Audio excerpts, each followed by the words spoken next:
What's up, Internet? Before we begin, I just want to thank all of you who have been patiently waiting for my next video. I know it's been a hot minute, and hopefully I will never take this long to make a video ever again, unless of course it's Persona 5. But this was a necessary occasion because, as you may or may not be aware, Mass Effect 3 holds a special place in my heart for all the wrong reasons. If you ever wondered how I became so cynical and jaded, you can thank this game. Never before or since have I felt a greater sense of disappointment and anger from a piece of media that I have consumed. I know there's a lot of you out there who believe this game was great up until the ending.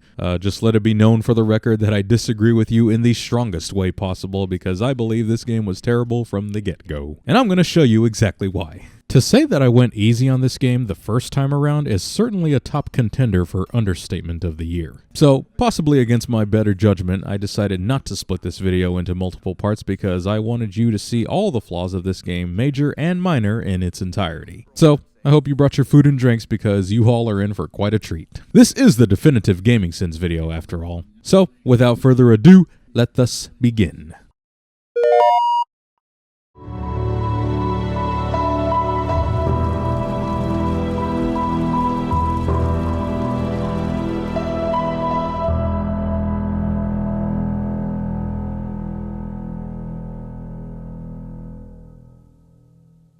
EA. Let me just go ahead and point out one of the biggest problems of this game that hardly anybody ever talks about. It was designed and marketed towards newer players, which is pretty much the dumbest thing you can do when creating the final installment of a planned trilogy. If you play this game before playing the previous two, you are going to be missing so much context to the point where you'll wonder why you even bothered. This is factually incorrect. The Reapers are starships constructed of synthetic and organic material, and they harvest only advanced civilizations. I mean, yeah, they'll eventually harvest all organic life, but if they had already wiped out all organic life, there would be no reason for them to return from dark space. This is also factually incorrect. Remember how Shepard is not the only one who has seen the Reapers in person? Remember my squad mates? And the Alliance fleet?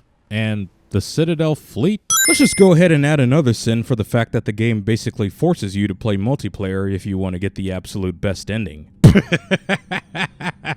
Sorry. To use the words best ending in Mass Effect 3 is to be the biggest walking, talking contradiction in the history of planet Earth. Is this what Shepard warned us about? Yes, the Cthulhu-like entities that Shepard has been warning you about since the first game, that we should have spent the entire second game preparing for. Yeah, I'm pretty sure that's what she was talking about. Unless, of course, being brain dead runs within the Alliance, which is entirely plausible. Who the hell are you, and why are you seemingly the only person in this building without a uniform of any kind? What? Did the Alliance run out of funding for their Blast Hard Cheese soldier program? We gotta go. The Defense Committee wants to see you. 3 games into this series, and the Alliance hasn't accumulated any tactical data on how to combat the Reapers. Otherwise, they would have no reason to speak to Shepard. Something big's headed our way. The Reapers? We don't know. Not for certain. What else could it be? Exactly. You've already confirmed you've lost 2 of your deep space outposts. Shepard has been warning you about the Reapers for years. Is there not a microtransaction out there for you to purchase a clue? You faced down a Reaper. Hell, you spoke to one, then blew the damn thing up. No. Shepard killed the reanimated Saren that was connected to Sovereign, then the remainder of the Arcturus and Citadel fleets blew up Sovereign. Quit with your misinformation, Anderson. You've seen how they harvest us, what they plan to do to us. You know more about this enemy than anyone. Yes, only Shepard knows more about the Reapers than anyone, and not the numerous squad mates that were with her on the suicide mission where they fought that mountain of retardation. When you blew up the Batarian relay, hundreds of thousands of Batarians died. It was that or let the Reapers walk through our back door. Yeah, and a lot of good that did. 6 months have passed since the end of the Arrival DLC of Mass Effect 2, and yet the Alliance still didn't make any preparations. Plus, wasn't the Citadel supposed to be the relay that links to dark space? That's the whole reason why the Reapers were trapped there in the first place. But the Citadel is a trap. The station is actually an enormous mass relay. One that links to dark space. When the Citadel relay is activated, the Reapers will pour through, and all you know will be destroyed. So what the hell was the point of Saren using the conduit in Mass Effect 1 if the Reapers could just enter the galaxy through another relay? I'm just a soldier. Excuse me, princess. I am a vanguard, not a soldier. Caden. How'd it go in there, Major? Wait, Major? So from Mass Effect 1 to Mass Effect 3, Kaidan went from Staff Lieutenant to Major, jumping 3 whole ranks within the span of a few years. And the only notable things he did in between were artificially being kept alive on Vermeer and failing to install defense turrets on a human colony while miraculously not getting captured by the Collectors via plot protection. Yet Shepard has saved the entire galaxy twice and never gets promoted. It's even worse when it comes to Lieutenant Commander Asshole Williams, who jumps 5 whole ranks for basically doing the same thing. It's like, hey, let's just give these side characters a hand-me-down so that they can pretend like they're on equal ground with the main protagonist, when they clearly never earned it. You know the commander? I used to. Disloyalty. The Reapers are here. Then, how do we stop them? Stop them. This isn't about strategy or tactics. This is about survival. But wouldn't survival require strategy and tactics? Each of us has to be willing to die to save humanity. Anything less, and they've already won. But if you all die, there won't be a humanity left to save. Deep Thoughts with GCN tonight at 11. Admiral, we've lost contact with Luna Base. The moon? It couldn't be that close already. Anderson is surprised that the Reapers, who built the mass relays that allow a ship to travel faster than light, are already near Earth, despite this game taking place months after Mass Effect 2. So, if in Mass Effect 2 the Reapers started viewing humanity as a worthy species to create a new Reaper from, why are they laying waste to humanity Godzilla style here, when their overall plan is to harvest them? Wait, Is Mass Effect 3 justifying my disdain for Mass Effect 2's plot and confirming how stupid it is? We fight or we die. Or you could end up doing both. I think what you meant to say was we either die today or we retreat, regroup, gather more forces, and live to fight another day. Here, take this. Alert! Failure of game design detected. At this point in the entire Mass Effect arc, this is the most important part of the story. The Reapers have arrived, Earth is being destroyed. What the game should have had was a simple sequence of Shepard and Anderson escaping with the basic movement controls, finding James and Kaidan or Ashley along the way, and saving the first actual gameplay section for Mars, allowing the player to actually get invested in the story. Instead, you start off with a moment like this. Come on, you Reaper bastards, I'm gonna kill every single fucking one of you. Who's assuming control now, you silly pricks?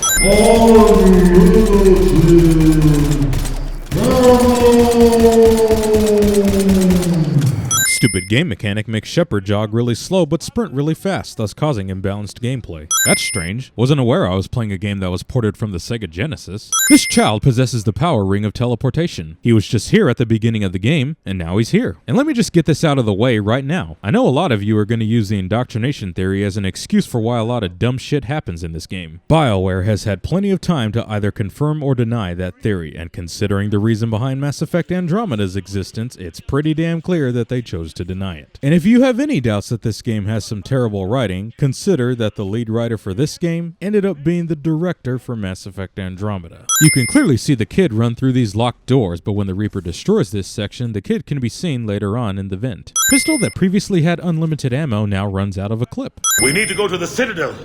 Talk to the Council. Yeah, let's talk to the Council that has denied the existence of the Reaper since the first game. I'm sure they'll be well prepared. The Citadel. The fight's here. Here's another one of the biggest problems of this game. Here we are in this space opera trilogy, and all of a sudden, Earth is now the focal point of the game, and more important than the fate of the entire galaxy. Javik, my man, can you clarify how utterly stupid this idea is? The loss of a planet is insignificant next to the loss of the galaxy. Thank you. Ah, yes. I remember that you can sit here indefinitely and just watch the Reaper blast this dreadnought a dozen times over without it exploding, even though the Reapers have enough power to destroy a dreadnought with one shot. Immersion. What is it? Also, according to Mass Effect's own lore, this dreadnought is not even supposed to be near Earth's surface, since dreadnoughts discharge their own drive cores into the magnetic field of a planet while in orbit. That dreadnought should not be in the position where it's at. Now I'm reminded why this game is so brain dead. They actually gave players the option to skip conversations in a role-playing franchise where one of the main draws is the dialogue wheel. But this was such a good game until the ending. Man, I don't even think if I was a billionaire I could afford to be that delusional. But I can't afford to give this game 50 cents for breaking a cardinal rule of game design. See, this is precisely why you shouldn't have opened up this prologue with gameplay and full access to my powers. I don't even care that the Reapers are tearing through Earth right now. I just want to lay the biotic smackdown on some cannibal pricks. Normandy, this is Anderson. Do you read? Admiral, what's your By a downed gunship in the harbor. I'm activating its distress beacon. Send support. We've got wounded down here. Major! Damn it! I lost the signal. Okay, two things. One, Kaidan is somehow already aboard the Normandy, meaning the Normandy was already nearby when the Reapers attacked. So the game basically extended this opening longer than it should have been. Two, you mean to tell me that the Normandy, which has a hyper-advanced AI capable of quantum entanglement installed in it, has difficulty clearing up and locating a distress beacon? Wow. Game did not even wait till we exited Earth before inundating us with a defend your position segment. Game allows you to give upgrades to Anderson, even though he's only available as a squad mate in this opening sequence, effectively making it pointless. So these cannibals just drop from orbit in the shape of meteors, don't get pulverized by the impact, and immediately get up to attack us. I mean, I guess it's not surprising this series is terrible with planetary entry physics. This is the same team that tried to convince me that Shepard died in the beginning of Mass Effect 2 by plummeting down to a planet's surface and somehow not disintegrating along the way or on impact, and then just miraculously reconstructed her exactly as she was before. But hey, the writers don't care about details, so it's no surprise that they don't think you would either. I'm not going. You saw those men back there. There's a million more like them, and they need a leader. Okay, but you just said you would help those men get out of here. Stay here, son. We'll get you out of here. And now you want to stay behind and lead them? Also, why would you stay behind and lead them when Earth is currently being decimated by the Reapers? Where are you going to take them? Plus, didn't you suggest we talk to the Council? We need to go to the Citadel. Talk to the Council. So why are you suddenly turning into a bonehead? We're in this fight together. It's a fight we can't win. Not without help. The immeasurable stupidity of it all. She just said, we're in this fight together. That in no way contradicts it's a fight we can't win, not without help. You both agree that you need support from the other races to have a chance at the Reapers, so there's no reason for Anderson to stay on Earth. We need every species and all their ships to even have a chance at defeating the Reapers. I agree, Anderson. So I once again ask you, why the hell are you staying on Earth? Why aren't you going with us to help secure those alliances? I'll be back for you. And I'll bring every fleet I can. Earth is finished. You should not have any way of returning to Earth within a certain amount of time and save the survivors. The Reapers should have just killed the military opposition and then harvest the rest of the humans like they had planned to do in Mass Effect 2. Nobody notices this lonesome child. Ah, there's the real indoctrination right there. The Inception. Reapers missed the perfect opportunity to kill Shepard, ending the game instantly. Would have saved everyone a lot of disappointment. Anderson wants us to go to the Citadel, get help for the fight. Bullshit, he wouldn't order us to leave. Good to know that James is living up to the meathead stereotype by questioning why an admiral ordered his evacuation from a planet that's currently being annihilated by the Reapers. I've been researching the Prothean archives with Dr. Tassoni. We found a way to stop the Reapers. Only way to stop them. Gotta love how this game retcons the entire purpose of Mass Effect 1's opening. The whole reason for retrieving the Prothean beacon on Eden Prime was to see if it would help advance technology for everyone, particularly humanity, because we had already learned everything we could from the Prothean archives on Mars. If we hadn't discovered those Prothean ruins buried on Mars, we'd still be stuck on Earth. That was just a small data cache. Who knows what we can learn from this beacon? Obviously, this goes beyond mere human interests, Commander. This discovery could affect every species in Council space. So, in the decades the Alliance has known about the archives, nobody noticed blueprints for some ancient superweapon until now? Shepard, I need a straight answer. About what? Do you know anything about why Cerberus is here? What makes you think I know what they're up to? You worked for them, for God's sakes. How am I not supposed to think that? Ah, here we go again with this forced conflict of Kaidan or Ashley questioning Shepard's loyalty, even though, depending on how you played, you abandoned Cerberus. And James flat out says Shepard has had no contact with him in the time she's been on Earth. Commander Shepard's been under constant surveillance since coming back to Earth. No way they've communicated since. These Cerberus troops can't hit a target. I mean, they're in a ventilation shaft. It's not that difficult to aim. I've discovered plans for a Prothean device, one that could wipe out the Reapers. Here? On Mars? In the Prothean archives, yes. We've known about the archives for decades. Why now? Process of elimination. mixed with a little desperation. The term plot convenience has never been more appropriate than with this game. This device was never shown or hinted at in any of the Prothean beacons Shepard came across. It was never mentioned by Vigil on Ilos, even though it would have made sense for the plans to be stored in Vigil to pass down to future cycles who weren't indoctrinated. And as we later find out, it's a device in which countless cycles have been adding to. And at no point in the Reaper's infinite wisdom did they ever notice these plans, even though they harvest the most advanced civilizations. I know when I've come across quality game design when they map 3 different functions to the same key, even on PC. You know, the platform where you're supposed to be able to bind keys to your liking. Stopping the Reapers is the only thing we should be focused on. But what if we're wrong? What if there's no way to stop them? What if these are our last days and we spend them scurrying around trying to solve a problem we can't fix? My exact thoughts when playing this game. More importantly, I want to know why this game didn't progress with the dark energy plot that was hinted at in Mass Effect 2. Then again, why do that when you can just use plot powers to summon a galactic problem solver? Dr. Eva clearly says, "Set up a perimeter. No one else comes across." We still have teams on the other side.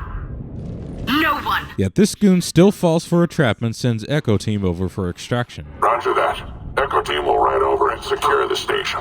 My God. It looks like a husk. They did this to their own guy? Is this what they did to you? How can you compare me to him? Shepard, I don't know what you are, or who. Not since Cerberus rebuilt you. For all I know, you could be their puppet, controlled by the elusive man himself. Sounds like a great subplot that was never implemented in the game. Imagine finding out later on that Shepard was rebuilt using a bit of Reaper tech that the elusive man came across, and that's why she's become more susceptible to indoctrination. And then the ending would determine whether you defeat indoctrination or betray all of humanity and doom the entire galaxy. Cerberus brought me back to do one thing. Stop the Reapers. Oh, is that why we spent an entire second game going after the Collectors? You know, the ones who were merely agents of the Reapers, and not the Reapers themselves. The Elusive Man, and by extension Cerberus, are set up as the main antagonists, instead of, you know, the galactic invading Reapers. So remember when Anderson said this? If we hadn't discovered those Prothean ruins buried on Mars, we'd still be stuck on Earth. That was just a small data cache. Who knows what we can learn from this beacon? Yeah, this doesn't look like a small data cache to me. There's an entire collection of Prothean beacons, some of which are larger than the ones we found on Eden Prime and thus would have been far more important. Not only to humanity, since we basically learned to space travel thanks to it, but to the Council, since it would have allowed them to make new discoveries to help their own species. Damn you, Mass Effect 3, for making Mass Effect 1 so pointless. What do you want? What I've always wanted. The data in these artifacts holds the key to solving the Reaper threat. Except you really have no reason to be here on Mars. Your whole grand tactic is to use the Reaper's power against them, something you've already proven with the Husk soldiers we saw earlier. Meaning you already have the information and technology you need to fulfill your goal. What do you want? What I've always wanted. The data in these artifacts holds the key to solving the Reaper threat. In that case, why did you even bother wasting 4 billion credits to bring Shepard back to life in order to combat them? This dossier on Harbinger was on a datapad that Joker gave us at the end of Mass Effect 2, after we had already destroyed the Collector base and after we had already abandoned Cerberus. That's what separates us, Shepard. Where you see a means to destroy, I see a way to control, to dominate and harness the Reaper's power. And so began the descent into the realm of utter stupidity, where one human thinks he can control thousands of billion-plus-year-old starships composed of entire species that at one point in time said that their purpose is beyond organic comprehension. Cosmic disaster, thy name is Mass Effect 3. I let you study the base so we could find a way to destroy the Reapers. This isn't your fight any longer, Shepard. You can't defeat the Reapers. And just like that, one of, if not the most important decision you made in Mass Effect 2 was completely hand-waved away as it plunged into the abyss. Man, Mass Effect 2 is so excellent. Excellent at being completely pointless. This isn't your fight any longer, Shepard. You can't defeat the Reapers, even with the Prothean data. And yet you think you can control the Reapers with the same data. I got this one! James Vega reaffirms his meathead status by ramming this shuttle, despite the fact that the Kodiak has guns attached to it that he could have used.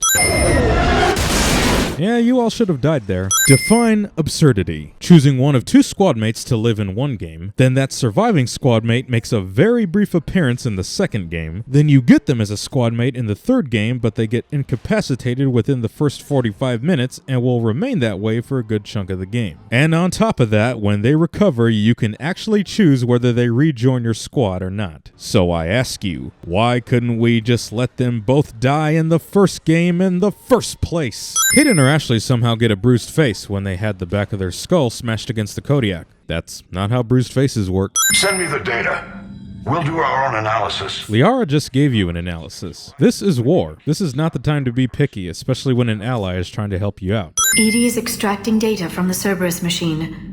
We'll have details to present to the Council by the time we reach the Citadel. And you will literally present the same details to them as you just did with Hackett. You won't get any new information until much later in the game. What are our options? You know we can't win this conventionally. Except for those Thanix cannons that were created from the remnants of Sovereign's main gun, the same Thanix cannons that destroyed the Collector ship in Mass Effect 2, and according to the Codex is now being widely used by the Alliance military. There's the Reaper Black Stars that we occasionally come across that are powerful enough to destroy Harvesters. Then there's the M920 Canes, accurately nicknamed the Nuke Weapon, that are conveniently only usable near the end of the game, even though they were a heavy weapon in Mass Effect 2. So yeah, you do have conventional ways to defeat them. Besides, by the time we get to the end of the game, despite assembling the ultimate Deus Ex Machina device, we will have the combined fleets of every organic race in the galaxy. Thus, we will end up fighting the Reapers conventionally anyway. Captain Bailey, good to see you again. Yeah, you too. Though it's Commander now. Exactly. Captains outrank commanders. So that's not a promotion like you later claim it is. I know, squeaky wheel gets the oil, but I didn't lobby for promotion like some other officers. Also, and I forgot to mention this in my previous Mass Effect Sins videos, but CSEC doesn't have a traditional military ranking, as they're separated by divisions with only an executor overseeing all operations. And we later find out that Bailey had killed Executor Palin in an incident, so his proper title should be Executor Bailey. Also, Bailey, as well as Udina, seem to be going through a Benjamin Button process where they look younger than they did in the previous game, for no discernible reason. Game is hilariously showing its age by reminding us that Jessica Chobot was a thing. You remember Jessica Chobot, right? Next thing you know, we'll get Adam Sessler, Kate Patello, and Morgan Webb back together for an X-Play reunion. Nothing says quality side quest design like randomly invading someone's privacy, traveling across the galaxy to get the item they're looking for, scan a planet, get chased by Reapers, and then bring the item back to them. I'm not even sure why he picked me. Never know with politicians. Bailey says he doesn't know why he got promoted, yet explains later on exactly why he got promoted. He suspected Executor Palin was conspiring against the Council and had me investigate. Find anything incriminating? Yeah, enough to arrest him. And when Palin resisted, I was forced to kill him. Udina rewarded me with the promotion. Counselors, we have that plan, a blueprint, created by the Protheans during their war with the Reapers. Prothean? What is it exactly? The worst kind of MacGuffin, one that was never hinted at or mentioned in previous entries. Mass Effect 1 was about discovering the Reaper threat. Mass Effect 2 was supposed to be about preparing for the Reaper threat, where all of this information would actually have some build-up behind it. Instead, we had to deal with that thing. And now here we are, just like a lot of YouTube content creators, rushing to get their product out at the last minute regardless of quality. The scales. It would be a colossal undertaking. No. I forwarded the plans to Admiral Hackett. The remnants of the human fleet are already gathering resources to begin construction. Ladies and gentlemen, what you just witnessed was a classic example of a piss-poor writer trying to cover their ass and failing miserably. We have already established at the beginning of this game that the Defense Committee of Earth was not even prepared for the Reapers because they did not have proper information on how to combat them. But yet, after the initial Reaper attack on Earth, the remnants of the Alliance fleets are starting to gather resources to begin construction on a device that they didn't even know existed and that they just discovered recently? Commander, I can't give you what you're asking for, but I can tell you how to get it. Suddenly, I'm getting fist flashbacks. Wait, I don't know where the Quarian is, but I know where you can find her. Save the Primarch, gain an ally. One with the power to grant you what you're looking for. You are the Turian counselor on the Citadel. You already have the ultimate authority to grant Shepard what she needs for the war effort. There is no reason for you to send Shepard to extract a Primarch for a war summit when you just had a meeting with the other counselors. Any news from Earth? There is constant news. All of it bad. Yet Anderson and plenty of other humans will be able to survive till the end of the game. That just goes to show how impenetrable plot armor really is. How can you stand here while our families die? What are you going to do? The same thing I've been doing for the past 3 years. Find a way to stop the Reapers. Lies have been detected. We went on a glorified bug hunt in the last game and made zero effort to prepare for the Reapers. Child is an accurate representation of the Mass Effect series. Trainer replaces Kelly Chambers. What a waste of a shadow broker Liara is in this game. Remember when she says she could start a war if you gave her 10 minutes? I've got all the secrets of the galaxy at my fingertips. Give me 10 minutes and I could start a war. Now, picture this. A game mechanic where Liara uses her intel to give Shepard all the side quests, use Shepard to solve any conflict within those quests, then use Diana Allers as our own way of propaganda to sway public perception into joining the war effort, in the same manner that Cerberus uses later on for Sanctuary. The fact that this game drops hints of that and then never capitalizes on it is worth 5 sins. Khalisa Al-Jalani, a tabloid news journalist who has done nothing but shame and annoy Shepard throughout 3 games, is somehow worth twice as much as Diana Allers, a reporter aboard the Normandy who can disclose major conflicts to the galaxy as they're being solved and can ultimately help the war effort. EMS makes no damn sense. Think you can dance and talk at the same time? Oh, I can dance. No, you can't. Assuming control. Cerberus isn't too high on safety. If pushed past her limits, this core would vent into engineering. Yet there is no bulkhead to protect the drive core from venting into engineering, even though it was specifically Trainer's job to oversee retrofits to the Normandy. They only sent me here to oversee the retrofits.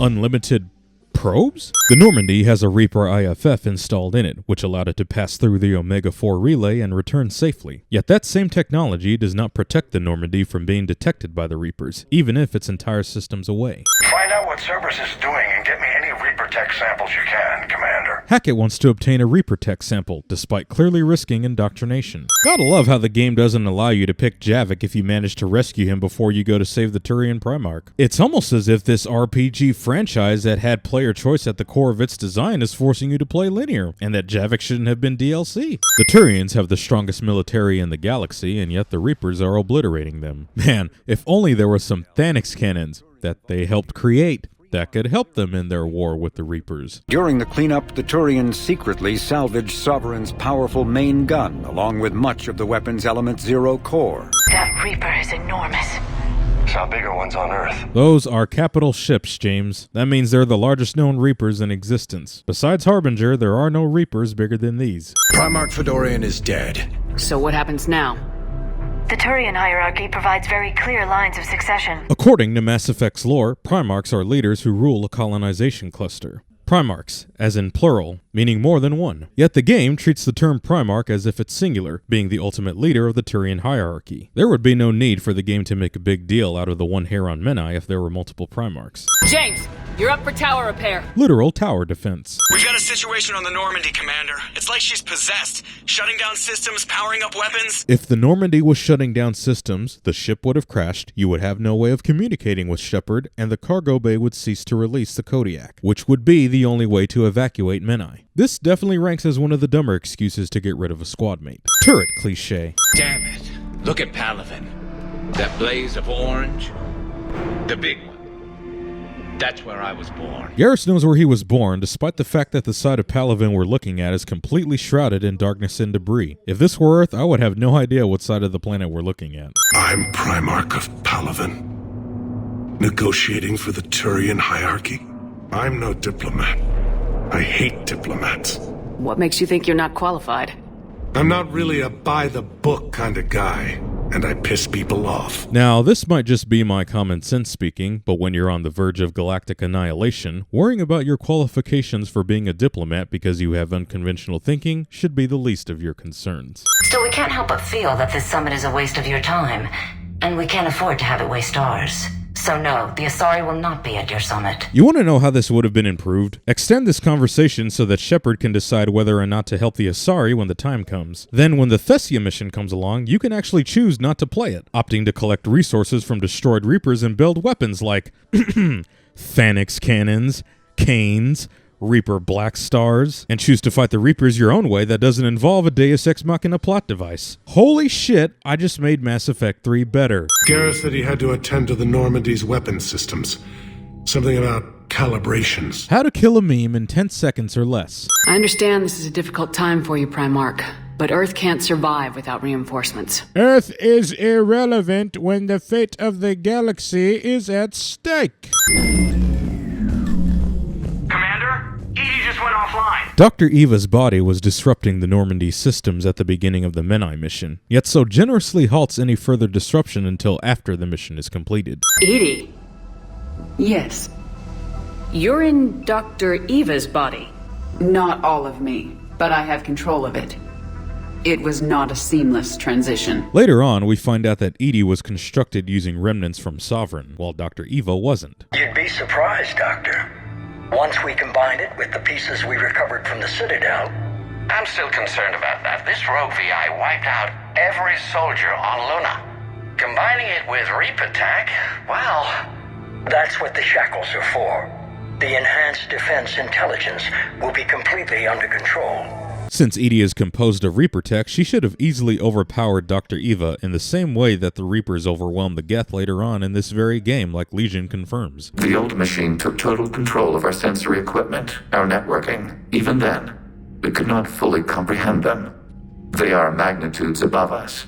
A single thought was immense, overwhelming. I'm gonna go ahead and add 10 sins for the fact that the Eden Prime From Ashes mission was locked behind a paywall. Cause sure, nothing says customer satisfaction than paying extra for the most important squad mate in the Mass Effect series so far. Cerberus hit Eden Prime hard. Whatever they found here was worth a major offensive. There is no reason for Cerberus to be here in the first place. The Elusive Man already obtained all the Prothean data he needed from Mars, and Liara even says in this very mission that breaking the pod open would kill the Prothean. No, breaking open the pod would kill him. So Cerberus was never going to get the pod opened without Shepard's cipher anyway, thus making their mission pointless. So these Prothean artifacts have been on Eden Prime this entire time, thus completely negating the entire point of trying to excavate the Prothean beacon in secrecy at the beginning of Mass Effect 1. Goddess, that doesn't seem possible. It's not a Prothean artifact, it's... a Prothean. He's been in stasis for the past 50,000 years. Except there's a little issue of that being practically impossible. Remember what Vigil said in Mass Effect 1 about how it had to shut down pods to conserve energy for other pods containing more important Protheans? To conserve resources, everyone was put into cryogenic stasis. I was programmed to monitor the facility and wake the staff when the danger had passed. I began to disable the life support of non-essential personnel. First support staff, then security. One by one, their pods were shut down to conserve energy. And all the Protheans within those pods eventually died. So how did this pod conserve energy when there was no one left around to monitor it? How many have we lost? Reaper forces have destroyed approximately 300,000 life pods. So the Reapers have destroyed 300,000 life pods, meaning they know where the life pods are being stored. Yet they somehow didn't find and destroy Javik's pod? Within a few centuries, the Reapers had killed or enslaved every Prothean in the galaxy. They were relentless, brutal, and absolutely thorough. The absolutely thorough and relentless Reapers missed a few spots. I'm transmitting the signal. Perfect. It'll take a few moments for the life pod to process it. Obligatory defend your position segment, which I could argue are all the N7 missions. We're losing colonies faster than we can evacuate. We've never seen a force like the Reapers. Did you forget about what happened near the end of the first game? An event that you yourself were a part of? This memory shard is a device containing information passed down from Prothean to Prothean. Yet none of them, in their infinite wisdom, ever thought to store plans for the Crucible in it, despite Javik clearly being the avatar to avenge the Protheans in this cycle. That now makes Vigil and the memory shard two potential contingencies that were completely wasted. Look everyone, it's a gun we can use that has an unlimited ammo capacity. Man, technology sure has regressed quite a bit with these guns that need thermal clips. I'd like an answer, Major. The galaxy has need of exceptional soldiers like you. Hey Alenko, I know that you've been a colossal failure throughout this entire trilogy, but we're gonna go ahead and reward you with a Spectre status since you're the only other original human squad mate on the Normandy. I hate this place. Then why are you here? Cerberus stole Omega from me. The Elusive Man is now squarely at the top. of my shit list. Clever, powerful Arya T'Loak, who is hundreds of years old and has ruled over Omega for countless years, somehow gets outsmarted by Cerberus. Mind you, this is the same Arya who somehow snuck onto the Citadel undetected. So you admit you and your thugs are here illegally? Yes, and it only took C-Sec 3 weeks to figure it out. How did Cerberus defeat you? Disappointingly, you'll have to pay an extra $15 if you want to get that full story. Failing consumers, the developers have. Overlapping conversations. Services. Selling now would be unwise. When they took our world, I'm aware of what's happening. Offload them into the Motan cluster. The last time I saw the Presidium, remember how it was all rubble after Sovereign attacked? I barely got to see the Presidium before half of it got crushed. Yeah, because all those hours I spent roaming around it counts as barely any time. Word of advice, don't double-cross Arya. Shepard? I believe the correct phrase is... Don't fuck with Arya.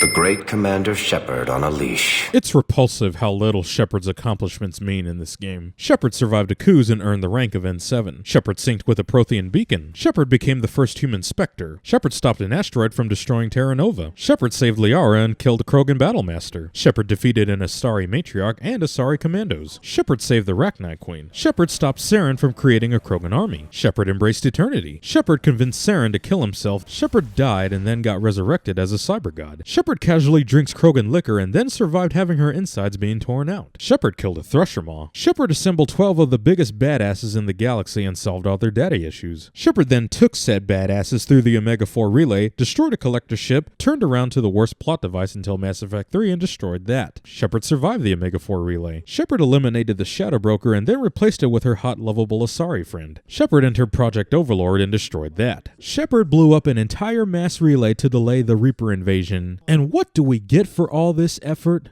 Be my bitch and solve my problems some more. Clearly no earpiece. You have a copy of a Shepard VI. don't have much Oh time. yeah, the one based on that war hero? You mean the same war hero standing right before you? Miranda got plastic surgery. Have you had any run-ins with the elusive man? Just once. He doesn't take rejection well. And neither do you, apparently. We need to stay focused on the war. On survival. We can't go back to what we were. Of course. I understand. I'm sorry, Miranda. It's all right, Commander. It's done. Okay. Look, it was great to see you, but I should get going. And there's the folks who answered the distress call. Cerberus cruiser. At least a dozen fighters on blockade duty. Not too many for us in a straight-up fight. Yep. The same Normandy that went through the Omega-4 relay into the galactic core and shot down dozens of Oculi and the collector ship can't handle several Cerberus fighters. The same fighters that you effortlessly distract and outmaneuver. There may be more nearby. Play dead until it's safe, then get to Kaylee Sanders at security. Why don't you just tell the kid to go back the way you came, since you just cleared the area? Yep, Jack's new hairstyle is still repulsive. As charming as ever. Bite me, Garrus. Better yet, bite her. Probably how she likes it. Too bad I have to go to 8muses.com to get that sort of satisfaction, instead of earning it in-game like I should. Cortez to extraction team. The Cerberus cruiser is coming back. How long have we got? 2 minutes tops, Commander. After that, there's no way we'll get past them. Except Joker distracted the fighters, not the Cerberus cruiser stationed close to Grissom Academy that never left. Students of Grissom Academy, the station is sealed. Surrender peacefully and you won't be harmed. I mean, we've already raided your academy, captured some of your fellow students, and almost got you killed with a mech we just deployed, but sure. Please surrender peacefully and no harm will come to you. Students, switch your Omni tools to privacy mode so they can't track you. Maybe you should have set your Omni tools to private mode while the human terrorist organization attacked your school. The security office. I hacked the lock. Guns. Lots of guns. Actually, it'll just be one gun, the M96 Matic. The same Matic that I acquired earlier in this very mission. Avenger Assault Rifle appears after not being equipped this entire mission. Screw you do, ma'am. Man, it's really strange going back to replay this game, knowing that I've been hearing Laura Bailey and all her Laura Bailey-isms for quite some time now. She just had to weasel her way into another AAA game that, oddly enough, stars her longtime partner in crime, Troy Baker. I know I should suspend my disbelief and sometimes forget about logic for the sake of gameplay, but where the hell is Shepard getting this Alliance funding from? Arcturus Station has been decimated, Earth is in shambles, and the remnants of the Alliance are helping to build a giant plot device. I mean the Crucible. There's no human economy left to gain any Alliance funding. Reaper scouts have arrived on Tuchanka. So why should I care if a few Turians go extinct? Rex? Extinction refers to the complete termination of an entire species with no living members remaining. Turians will not go extinct if only a few of them die. My Krogan brethren, it would be best for you to pay attention to the language you use. I'll tell you what I need. A cure for the Genophage. Sounds like a problem we should have solved back in Mass Effect 2 before the Reapers invaded the galaxy. But don't mind me, that's just my inner game designer and common sense speaking. Why are you so opposed to the idea, Delatras? Because my people uplifted the Krogan. We know them best. We uplifted the Krogan to do one thing, wage war. So you uplifted the Krogan to wage war, and we're in the middle of the war to end all wars. So this debate is pointless, especially since the Reapers could invade your home world at any moment. Just cure the Genophage, get some Krogan on your side, and go kick some Reaper ass. I won't forget this, Commander. A bully has few friends when he needs them most. Kind of an ironic statement, seeing as how you almost alienated your only remaining potential allies. Rex is not available as a squad mate on this mission. You'll have to wait for an excruciatingly cringy apologetic DLC for that. Shepard, excellent timing. Morden's voice actor changes. She's still here. Yes, last hope for Krogan. If she dies, Genophage cure... problematic. Mass Effect 3 suddenly becomes the plot of Children of Men. Females kept secret. Possibly a mole in STG could be indoctrinated. If there was an indoctrinated mole in STG, what would be the point in killing the female? The Reapers proved on Menai that they've already fused Krogan and Turians to create the Brutes, meaning they've already captured some Krogans and converted them to serve their interests. Killing the female would be like cutting off their supply line for future subjects.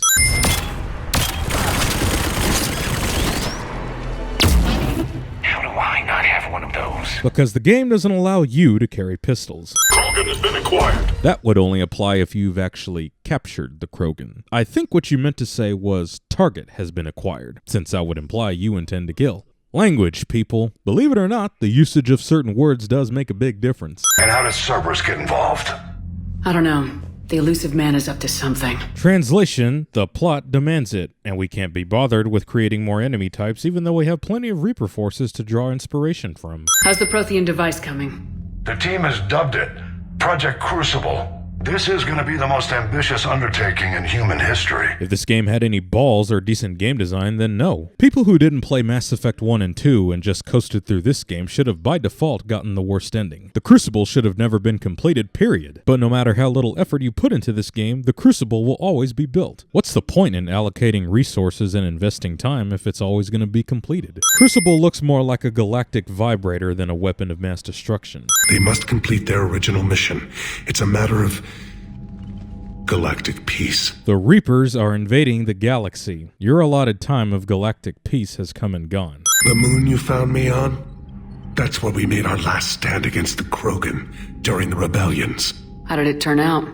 The Krogan started using asteroids as weapons, directing them against our colonies. So why hasn't anybody suggested using that same tactic against the Reapers? Especially since Shepard prevented Balak from doing the exact same thing in Mass Effect 1. Joker's dead eyes. Aware Krogan females find scars attractive.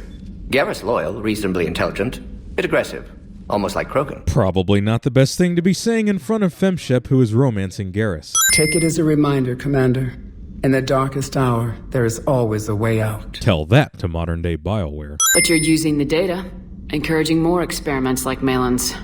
Encouragement irrelevant. Will always be scientists willing to perform unethical tests. Can't change that. That's a bit hypocritical, Morden, seeing as how you were willing to kill Malin for the same reason. Unacceptable experiments. Unacceptable goals. Won't change. No choice.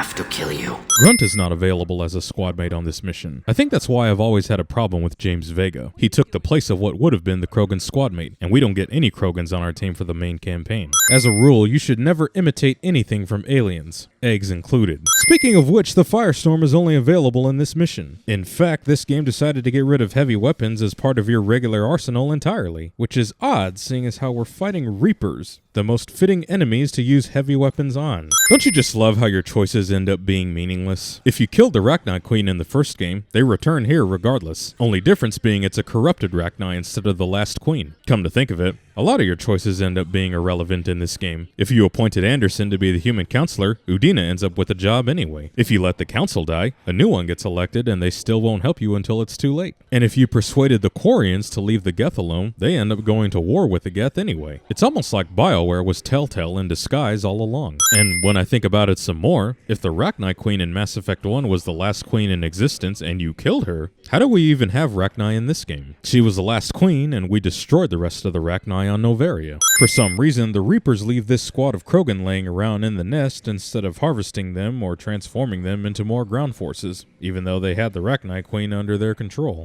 Shepard, test verified. Results promising. Can synthesize for universal Krogan immunity. Wait, yes! The Shroud. Constant global dispersion of air particles, built by Solarians to repair atmosphere of Tuchanka. Wait, so this ancient structure has been on Tuchanka this entire time and we're just learning about it now? Even though Rex has been on Tuchanka for the past couple of years and has had clan members scouting the entire planet? And it was never mentioned by Fortak in Mass Effect 2? You know, the Krogan scientist who was on Tuchanka? There's certainly one thing this game does well. It excels at creating plot conveniences. I've been thinking about the knowledge we gathered on the Reapers, and how easily it could be lost again. So, I put a plan in motion to preserve things for the future. Liara decides to store knowledge about the Reapers in her own vigil, which is understandable. But you know what would have been better? If she used her resources as a shadow broker and send that knowledge to all her agents across the galaxy, and have them relay that information to all the leaders of galactic society so that they can be better prepared for the Reapers, which she never does. Shepard, Cerberus is landing forces away from the Tuchanka battlefields.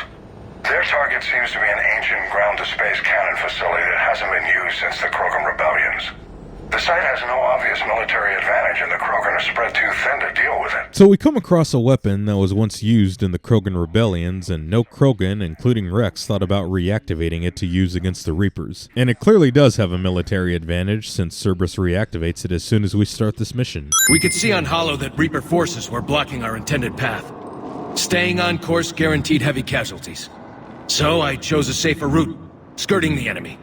And that took us low and through these ruins. When we encountered resistance, there was no room to maneuver. Suddenly, we were in a fight for our lives. A lot of my men lost that fight. So you were going to lose a lot of men anyway, no matter the choice. You're a Turian, and the son of Primarch Victus. War is in your bones, and you should know what to expect. There is no reason for you to be so down on yourself. What exactly did you come here to do? There's a bomb on the planet. We were sent to defuse it. A bomb? How big? Enormous. Cerberus has it. How would Cerberus even know about the bomb when the mission itself was highly classified, to the point where even Shepard didn't know about it? And the Primarch has been aboard the Normandy ever since Menai. Cerberus doesn't even have indoctrinated Turians for them to gain intel on this mission. For our alliance to work, I need to trust you. Our friendship is new, Commander. Would you trust me with information that puts your people, puts Earth, at risk? Reapers are invading the galaxy. Everyone is already at risk. I can't believe it remained undetected for so long. It must have been far enough underground to stay hidden. Cerberus had to dig it out. Precisely. Digging the hole would have taken a significant amount of time, especially since it has remained undetected for so long. And given the time frame between this game and Mass Effect 2, that would have been an impossible task. Cerberus set up a firewall around the trigger mechanism to slow us down.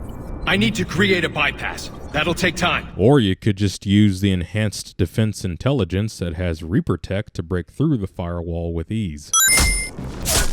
Random Sniper does not end up killing everyone else, especially Victus, who is disarming the bomb. Look everyone, I found another heavy weapon that we could use against the Reapers. You know, the enemy that we should be constantly fighting throughout this game. and not Cerberus. It takes more than 58 real life seconds until this bomb detonates. New form of Reaper, Shepard, using Shroud to poison Tuchanka's atmosphere. That's not a new form of Reaper. We already saw the same thing back on Earth. Also, if the Reapers are aware of the Shroud facility and its purpose, why don't they just destroy it? That would make sure the Genophage never gets cured and there's never an alliance between the Krogans and the Turians, thus making them easier pickings. Yes, distraction. Small team can reach Shroud facility, finish synthesizing cure. We'll need Eve to come with us. So, what was that about Eve being your patient, your responsibility, and not putting her at risk? Eve is only the future of the Krogan race. Keep her aboard the Normandy until you eliminate the Reaper, and then bring her down to the planet, ensuring maximum survival rate. What do you want, Delatras? Years ago, our operatives sabotaged the Shroud facility to ensure what you're planning couldn't be done. Morden would never stand for that. How you deal with him is up to you, Commander.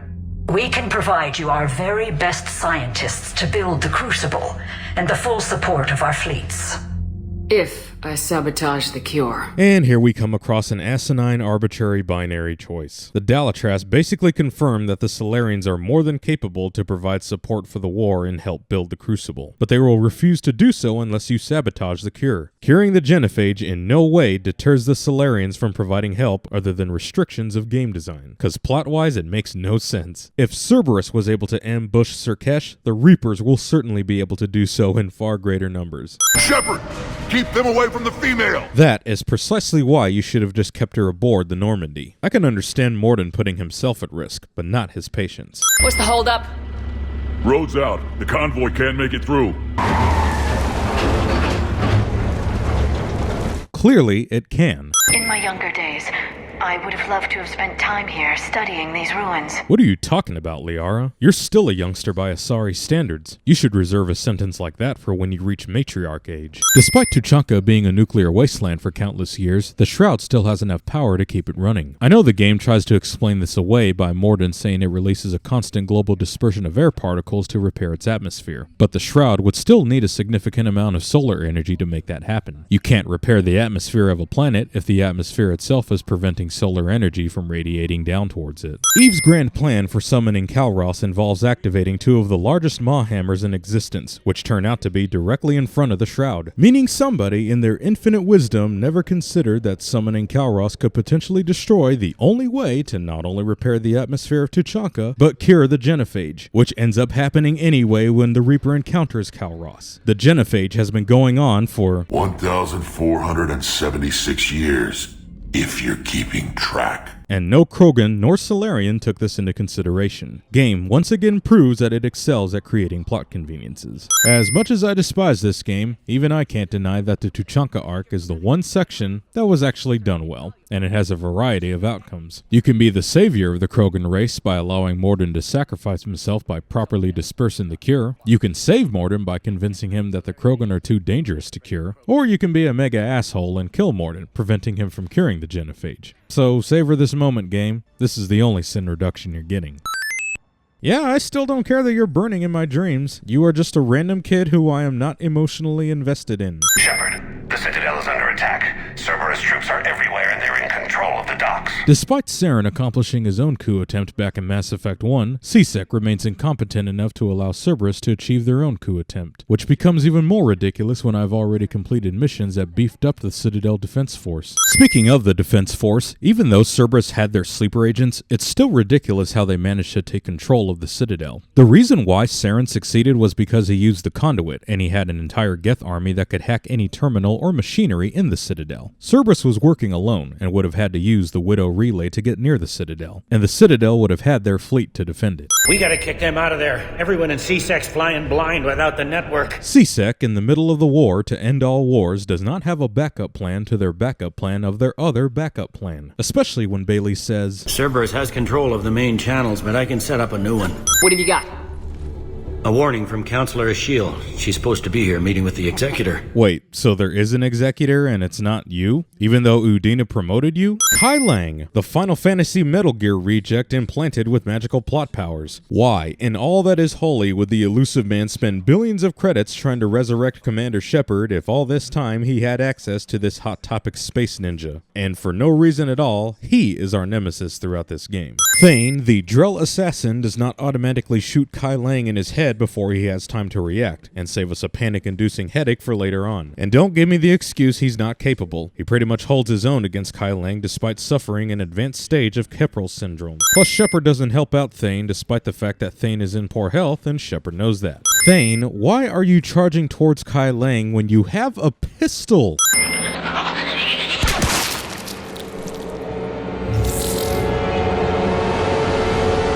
Are you kidding me? Kirhi, you have a cloaking device.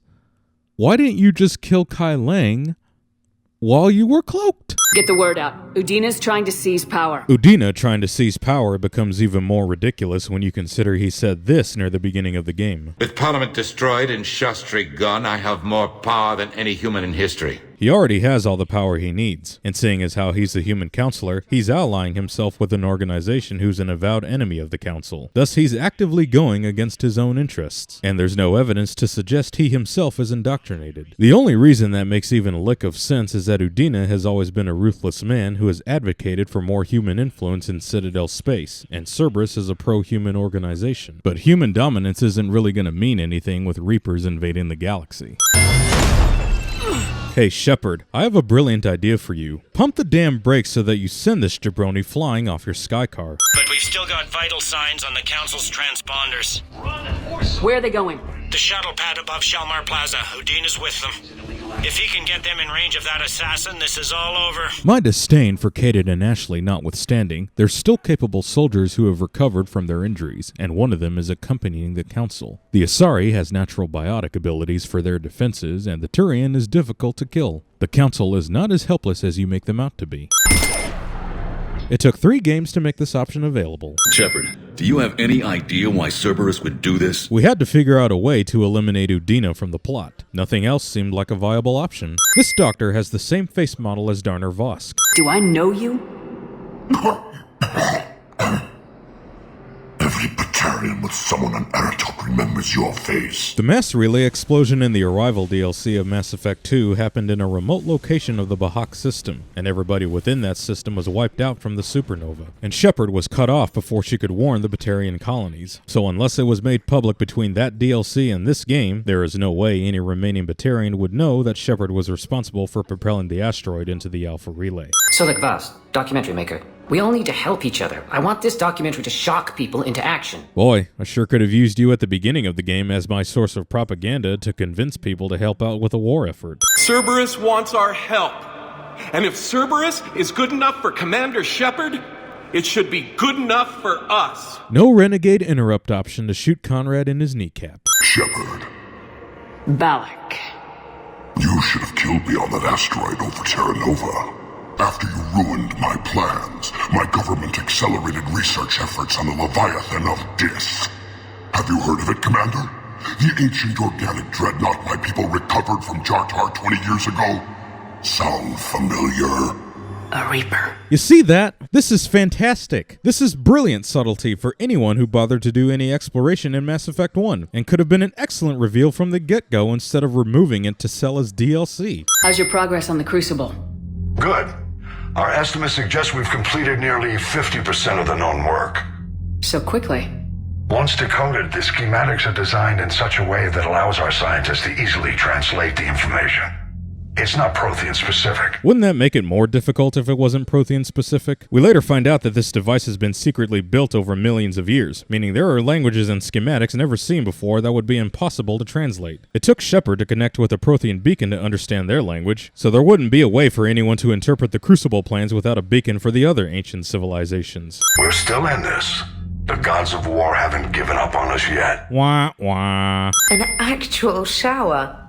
The faucets in the women's bathroom are crap, by the way. A real Englishwoman would say either bollocks or rubbish. Who showers with their underwear on? See, this is precisely what I was mentioning earlier. Here we have Diana Allers interviewing Shepard in the aftermath of the Cerberus coup attempt, wondering if anywhere is safe now. We should have had an interview like this after the Reapers attacked Earth and included a game mechanic where we gain propaganda points for our EMS after successfully convincing the galaxy via Paragon or Renegade choice. Then calling everyone to action would increase our chances at defeating the Reapers. Instead, the only thing all these interviews amount to is this. Be careful, Commander. You keep feeding me like this and I'll follow you home. I can almost feel my eyeballs fall out of their sockets by how hard I'm rolling them. Something big. Activating extreme thirst mode. I understand why you cheated. But I still love you, Shepard. Cuck, boy! Well, here I am. Exactly where I want to be. I love you, Garrus Vakarian. Wow. The vids Joker gave me. God damn it, game. You are ruining the moment. Or you could get my name done. Somewhere special. You're such a tease, Vega. Hey, game, do not have my Shepard flirt with James Vega after I've already declared a commitment to the Turian rebel, especially when Vega is not even a romance option. I'd hope for your support in the fight against the Reapers. What's going on? 17 days ago, with precision strikes on 4 Geth systems, the Quarians initiated the war to retake our homeworld. Quality Mass Effect, ladies and gentlemen. Even if you convince the Quarians to leave the Geth alone in Mass Effect 2, fuck you, they go to war anyway, even though the Reapers are invading the galaxy, meaning their entire war would be pointless anyway. Woo! Glory to mankind! Your homeworld? You mean Renok? Correct, Commander. 300 years ago, we lost our world to our own AI creations, the Geth. Alert! My read meter is detecting some unnecessary exposition that was clearly aimed at new players. Everyone else already knows this backstory. Tali doesn't show up until nearly 2/3 through the game, and I speak as someone who's not even the biggest fan of hers. Admiral? It's mostly a formality. I'm an expert on the Geth. I mean, aren't all Quarians experts on the Geth, since that's basically their entire history? And wouldn't Zen be more of an expert than Tali, since she actively studies the Geth? I came hoping your fleet would help me retake Earth. Don't worry. We pay our debts. First of all, like I already said, Earth does not matter when Reapers are threatening the entire galaxy. Second of all, of what debt does Tali owe Shepard? Shepard got her name cleared in her loyalty mission in Mass Effect 2, and in return, Tali helped Shepard defeat the Collectors. Whatever debt there was has already been paid. If you mean a debt in this game, it's stupid that the Quarians are engaging in a conflict with the Geth while the Reapers are already here, so it would get counted as a sin either way. Guy with brittle bone disease still feels the need to crack his knuckles. Edie, so a body? It has proven useful. I hope it doesn't cause you concern. Not unless you go crazy and decide to overthrow the humans.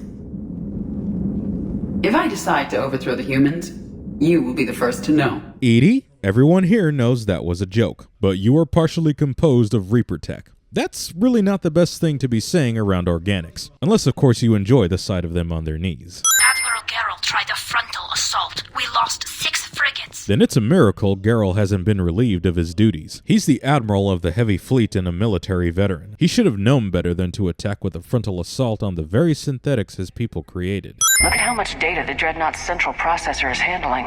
Their threaded processing is remarkably effective. I would not be able to handle that much data alone. This coming from the AI who has Reaper tech included in them and flooded Cerberus servers with 7 zettabytes of explicit content. After our last attempt, Edie flooded our server with 7 zettabytes of explicit images.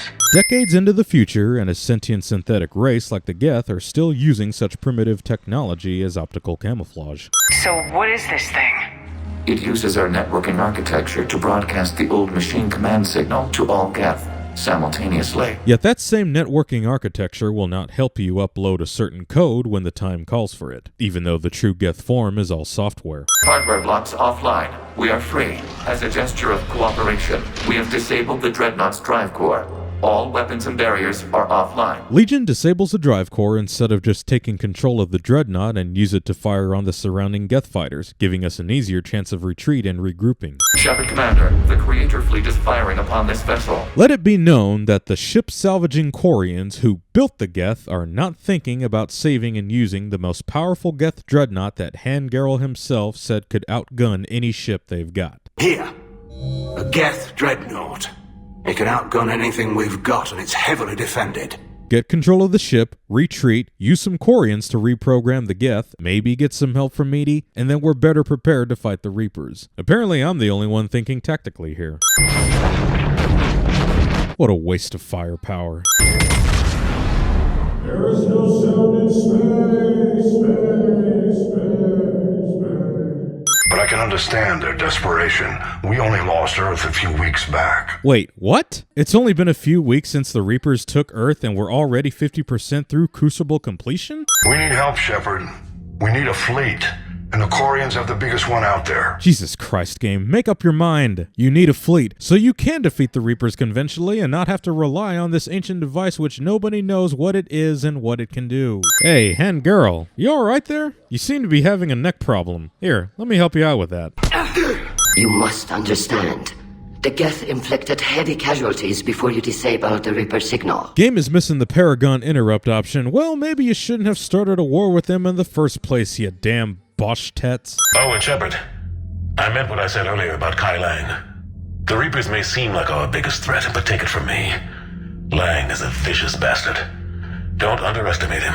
Overhype. Shepard goes to talk to James at his workstation, but when the conversation begins, he teleports next to the weapon upgrade interface. When I headed the Lazarus Project to rebuild you, I wanted to implant a control chip in you as a safeguard.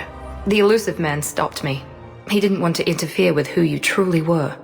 Something that just obeyed orders. He wanted Commander Shepard.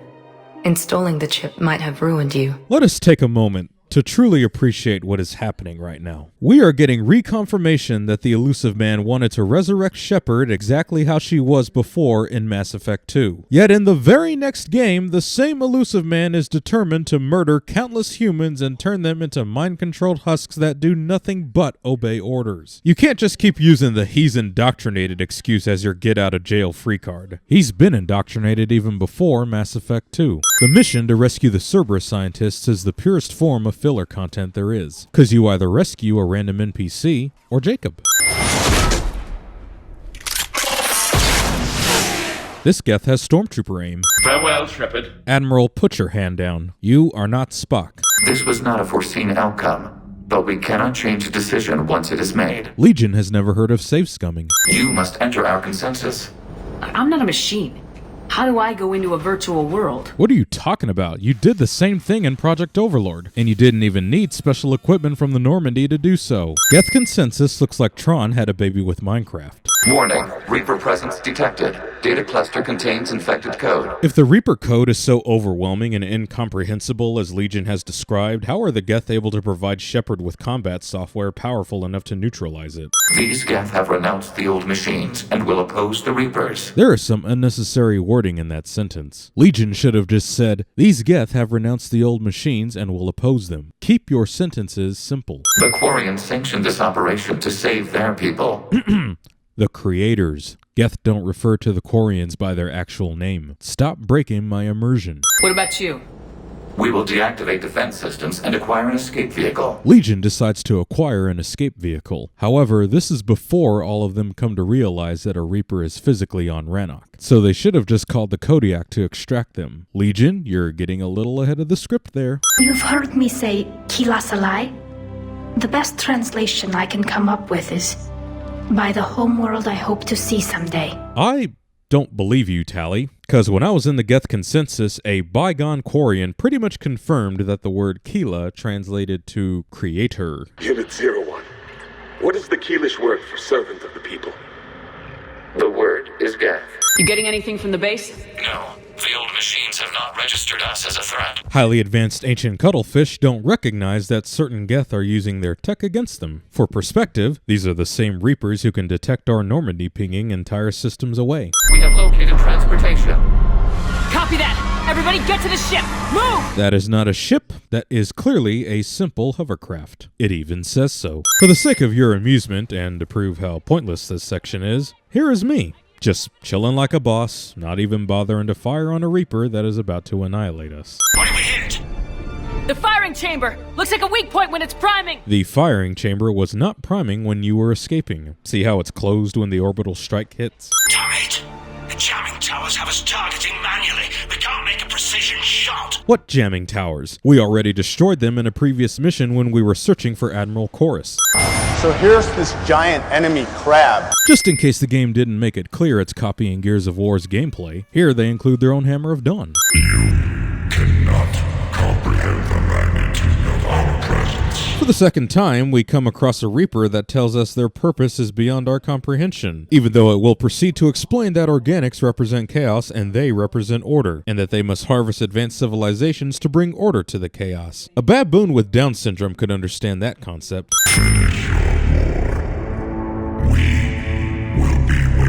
Aw, how generous of the Reapers to wait until we finish this war before they attack. What the hell is Legion doing with this orb? What is he, priming for a Hadouken? Legion's death is pointless. He is software. He could easily copy and paste the Reaper code without sacrificing himself, in the same manner when he was broadcasting the Reaper signal to all Geth. Or he could have disseminated himself after he made a copy, and then transfer that copy over to his platform.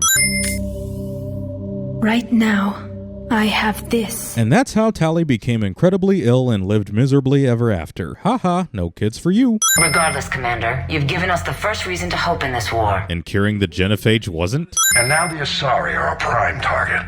They're the most advanced race in the galaxy. And yet the Reapers didn't attack them first, even though Vigil said that the Citadel links to dark space and the Citadel is in the same sector as Thessia. And Shepard, I thought you might like to know I've got word on your mother. Oh? She's alive and well and promoted to Rear Admiral. Excuse me? A video game protagonist in the third entry of a trilogy actually has a living parent? And we're just glossing over this. And at no point do we ever get to speak with her on the vidcom. Game, you are overlooking some pretty important details here. The Geth are software, not hardware. They can transfer themselves from a normal body into anything with enough processing power. Which is precisely why Legion should not have been killed. Damn, game. I love it when you contradict yourself. Now here's a question from a Batarian on Omega. Commander Shepard, if the mass relays can be destroyed... Game does not finish that question and allow us to answer it accordingly. This cheap Photoshop job of Tali's real identity. The bigger sin is the content within the photo. Tali has already said in the past that Quarians would get incredibly sick if they were exposed to a planet's atmosphere that they're not accustomed to, since they've been spending the past 300 years aboard the migrant fleet. So Tali would have definitely died from this much exposure. Plus, who the hell is taking the photo? And when did Tali have the time to take the photo? You see? Context matters. What were the commando's orders? If there was a chance the Ardat Yakshi could break loose, the commandos were to purge the monastery. I suddenly don't feel bad for the Asari at this point. We are in the middle of a galactic war where the Reapers are harvesting people by the billions, and yet they are more concerned about Ardat Yakshi getting loose from the monastery. For some reason, the Asari use the 12-hour clock system from Earth, even though the planet the monastery is on doesn't quite rotate on a 24-hour period. Asari, an annoyance. Limited utility. Wait, so the bomb just destroys the Great Hall? I thought it was supposed to destroy the whole monastery. Pretty ineffective, isn't it? The code demands an Ardat Yakshi cannot live outside a monastery that no longer exists. Except the monastery isn't completely destroyed. And why commit suicide when the whole reason you came here was for your daughters? One of them is still alive. Your code makes up its own rules as we go along. Samara blows her brains out, but there is no exit wound. And I'd never let the Reapers take me alive. I can't take that chance. What are you doing? Isn't losing my family enough? Folks, this is just the tip of the iceberg of how despicable Renegade Shepard can be in this game. Speaking of Renegade, in case you haven't noticed, being a Renegade in this game is kind of pointless. Whereas in previous games you came off as a snarky asshole who had badass tendencies and occasionally made some questionable decisions. Now, in this game, you're basically just a psychopathic space dictator. And more often than not, you end up making more enemies than allies, when the whole point of this game is to unite the galaxy against the Reapers. We understand it took a lot for you to reach out to Cerberus, Ambassador Korlak. We ask that you trust us a little longer. Wait, Din Korlak, the same Volus who shunned Shepard and humanity at the beginning of Mass Effect 1, is now working with Cerberus? That's a pretty crappy place to hide something. We're continuing our investigation into Counselor Udina's activities. It's still not clear how he managed the coup attempt. Asari counselor, in the middle of a galactic war whose homeworld is currently being attacked by the Reapers, still has the time to investigate the dealings of a man who's already dead. We understand your crucible is still missing an important component. The catalyst, I believe you call it. But we do have An artifact on our home world, Thessia. The artifact the Asari counselor talks about turns out to be a Prothean beacon that was hidden beneath a statue of Athene, and the beacon activated a Prothean VI that didn't need Shepard's cipher. The VI contains information about the catalyst and will explain the cycle of the Reaper's harvest. So technically speaking, the Asari have had knowledge of the Crucible for centuries, and only now decided to share said information, because apparently the plot broadcasting network has survived this far into the future. Whenever you upgrade a weapon, it automatically resets to the top of the list, instead of staying on the weapon you are upgrading. Thessia is under attack, and all I can think of is, if I have to complete this mission, why can't I spare some Geth Primes and Quarians whom I just acquired to help the Asari escape Thessia? It seems like logistics do not apply here. What about the temple? Can you raise the scientists? Negative. All channels are scrambled across the spectrum. It'll be way more convenient for the plot if you're not around for their deaths. Shepard, that's my home down there. I have to go. That's right. The lifelong archaeologist turned shadow broker Liara, who had previously always preferred to be alone and never held Thessia in high regard, suddenly has a strong emotional attachment for it. I know it's difficult, Liara, but he's right. You could spend all day counting casualties. Where you should be avenging them. I'm sorry. I can't be that callous. You, Asari who once threatened to flail someone alive and murdered Cerberus troops without hesitation in this very game, can't be that callous? Commander, I'm Lieutenant Quirion. We've been told to expect you.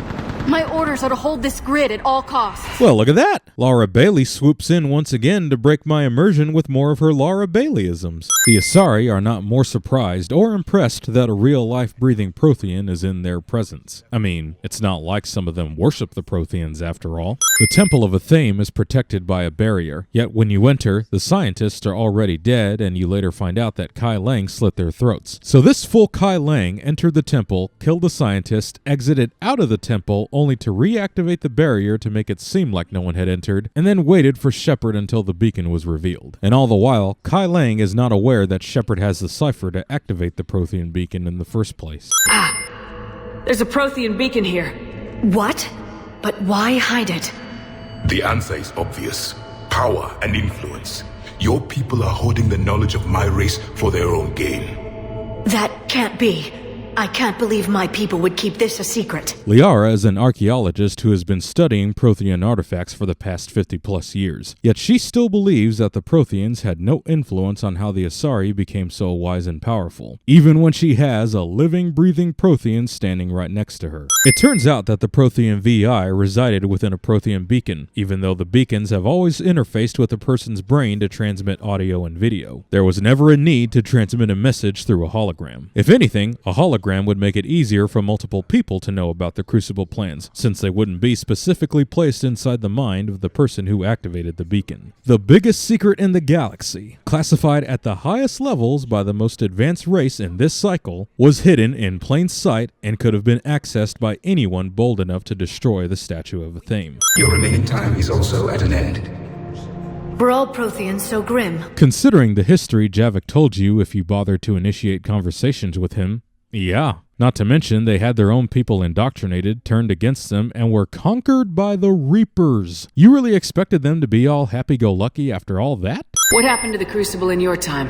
Why didn't the Protheans deploy it? We were sabotaged from within. A splinter group argued we should dominate the Reapers rather than destroy them. It fractured our order of battle. Later, we discovered the Separatists were indoctrinated. That is some bullshit. Hey, game developers, I'm not sure if you're aware, but some of us actually remember Mass Effect 1. That is not what Vigil said. The Reapers had clearly taken control of the Citadel, which then severed communication of the Prothean Empire across the galaxy. Our leaders were dead before we even realized we were under attack. The Reapers seized control of the Citadel, and through it, the mass relays. Communication and transportation across our empire were crippled. Each star system was isolated, cut off from the others. Easy prey for the Reaper fleets. There is no mention of a splinter group fracturing your leadership because there was no leadership left in the first place. We assume the Reapers were responsible for the pattern. Perhaps, though I believe the Reapers are only servants of the pattern. They are not its master. So who is the master? Alert. You are not authorized to gain access to that information. Please pay an extra $9.99 to obtain further details that should have been included in the main game. The Crucible is not of Prothean design. It is the work of countless galactic cycles stretching back millions of years. Each cycle adds to it.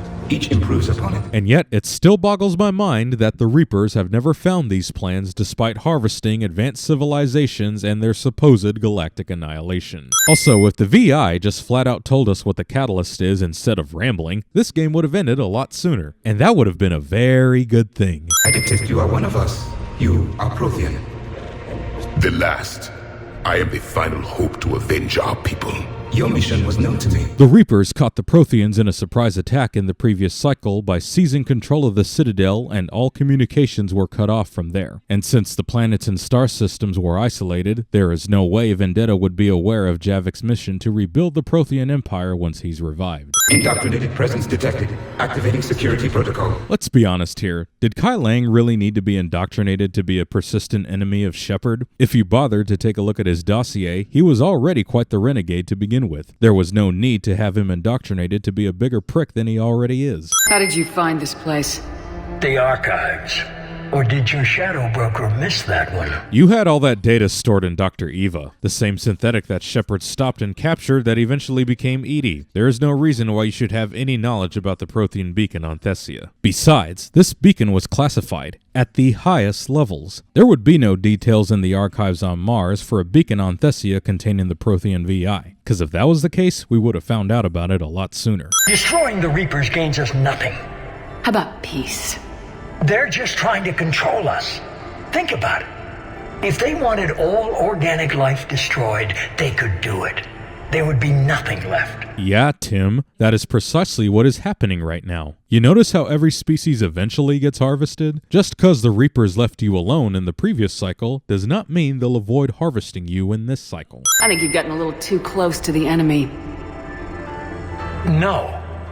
I'm saying they've got it right. Why kill when you can control? That is some incredibly flawed logic there. The Reapers already control by force through indoctrination, and if you can't be controlled, you'll end up being killed by them anyway. They've already contradicted their purpose on multiple occasions. You're indoctrinated. You're doing just what they want. I could say the same of you. Wasting time on a war that can't be won. I would have agreed with you if we hadn't killed 3 Reapers already, and one of them was a capital ship. Wars are only impossible to win if the opposing side never suffers any casualties, which they have. And don't assume you know me. My methods for dealing with the Reapers are simply more refined than yours. Now would have been a great time for Shepard to remind the Elusive Man how Saren thought the same belief, and that it didn't end well for him. You know, since the Elusive Man is repeating the same mistakes Saren made, would have brought this whole conversation into perspective instead of just poetic jibber-jabber. One of Kai Lang's many plot powers is cutscene magic, where he will get soundly defeated during actual gameplay. But during a cutscene, he'll overcome all adversity when he vanquishes all foes with his cornball cybernetics. Vendetta shut itself down when it was in the presence of an indoctrinated individual. Apparently, those security protocols don't have the technology to prevent its data from being transferred over to the Omni-tool of said indoctrinated individual. Thessia is destroyed, and I don't give a damn. The Asari denied the existence of the Reapers, refused to help when we needed it, and to top it all off, hid this secret from the galaxy in a time of war when we could have easily obtained the information from the Prothean beacon. Counselor, I wish the news was better. Shepard is more upset with Thessia's demise than the Asari counselor. I never imagined this day would come. Bitch, I've been warning you for years. So, thinking about this once more has reminded me how absurd the marketing is for this game. So everyone here is all disheartened and depressed that Thessia has been conquered. However, Earth was attacked at the very beginning of this game, yet we still think we can go back to it and reclaim it. Why not apply that same mentality towards Thessia? After all, they might have their own resistance hidden deep beneath ground to help recuperate their forces. Speaking of being depressed, Liara is more upset about Thessia's demise than she was about losing her mother in Mass Effect 1. Why is this game so insistent on ruining Liara's character? I was able to track Kai Lang's shuttle through the relay and extrapolate his destination. Excuse me? Did I hear that correctly? His shuttle. You tracked his shuttle through the relay. Not his frigate, not his cruiser, not his dreadnought, his shuttle. Shuttles do not have an ESO core powerful enough to let it travel through a mass relay. Developers, you might want to take a second look at the words you're using before including them in the game. Whoop, too late. Sanctuary is a facility on Horizon that has been heavily publicized by Cerberus as a safe haven, yet the signal within that system is being actively blocked. You can't advertise your facility if your signal is being actively blocked. Hey! Settle down. My home was just destroyed, and all he can do is gloat! Well then, I must have slipped into an alternate dimension where simply revealing the truth of one's history constitutes as gloating. Then again, I could just be momentarily delirious, because that's exactly the world I live in now. Also, Liara, Javik is literally the last living, breathing Prothean in all of existence. You are in no moral or ethical position to be spewing your anger towards him in any way. Losing an entire species very much outweighs losing a homeworld. The Protheans made it a lie all along, and I abandoned my people to hunt for the catalyst. I know, right? If only you could have used your Shadow Broker intel to contact some of your agents on Thessia, and they could have informed you on its status beforehand so that you could be better prepared for the Reaper invasion. Sanctuary is on Horizon, which is the same planet where the Collectors abducted hundreds of humans in Mass Effect 2. Guess Kaden or Ashley never informed the Alliance about that so they could be better warned. Otherwise, everyone would have known that Horizon is not a safe place for refugees. This is Miranda Lawson. If you've managed to get this far, you must be desperate or stupid. But since the signal is being actively blocked, nobody would know whether they're being stupid or not. Listen to me. This is not a refugee camp.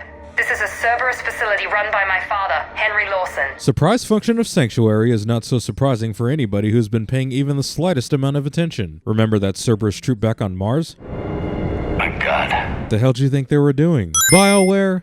BioWare. Did you actually just take a model of a keyboard and turn it sideways to act as a panel for this machine? This is going to get ugly, Shepard. Nothing good ever came out of Reaper Tech. I believe Edie would like to have a word with you. Reaper forces have made a mess of the facility.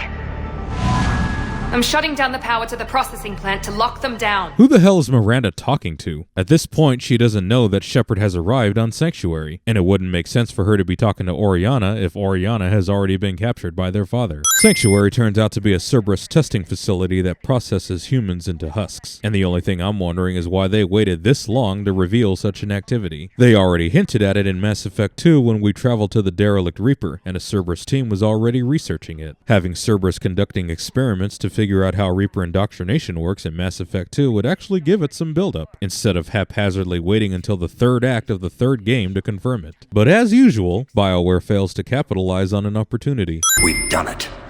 We've found a way to co-opt their control signal. As long as the Reaper troops remain in close proximity to our signal, we can maintain control indefinitely. You notice how they never actually explain how they managed to keep the Reaper forces under their control. Yeah, they have some audio and text logs lying around that give you just a little bit of insight, but they really just amount to a bunch of vague non-answers. We're essentially getting a Lazarus Project 2.0 where the game introduces groundbreaking miraculous technology while giving little to no explanation as to how it works. Details, man, they are important. The Reapers somehow know what we've learned about them.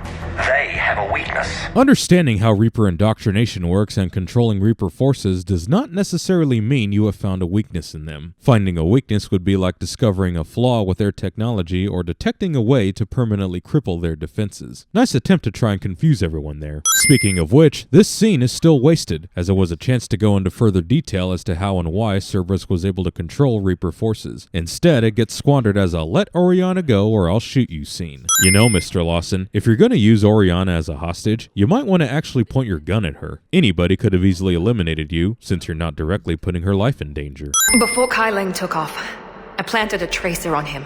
If you act fast, you'll track him right to the elusive man. Or you could just tell us the location of the elusive man's base. You were with him in person at the beginning of Mass Effect 2, after all. Even if they blindfolded you on the way to the station, the distinct gargantuan dying star in front of it could have given you a clue to his location. Callie becomes depressed about Miranda, regardless of whether she lives or dies. And the Crucible?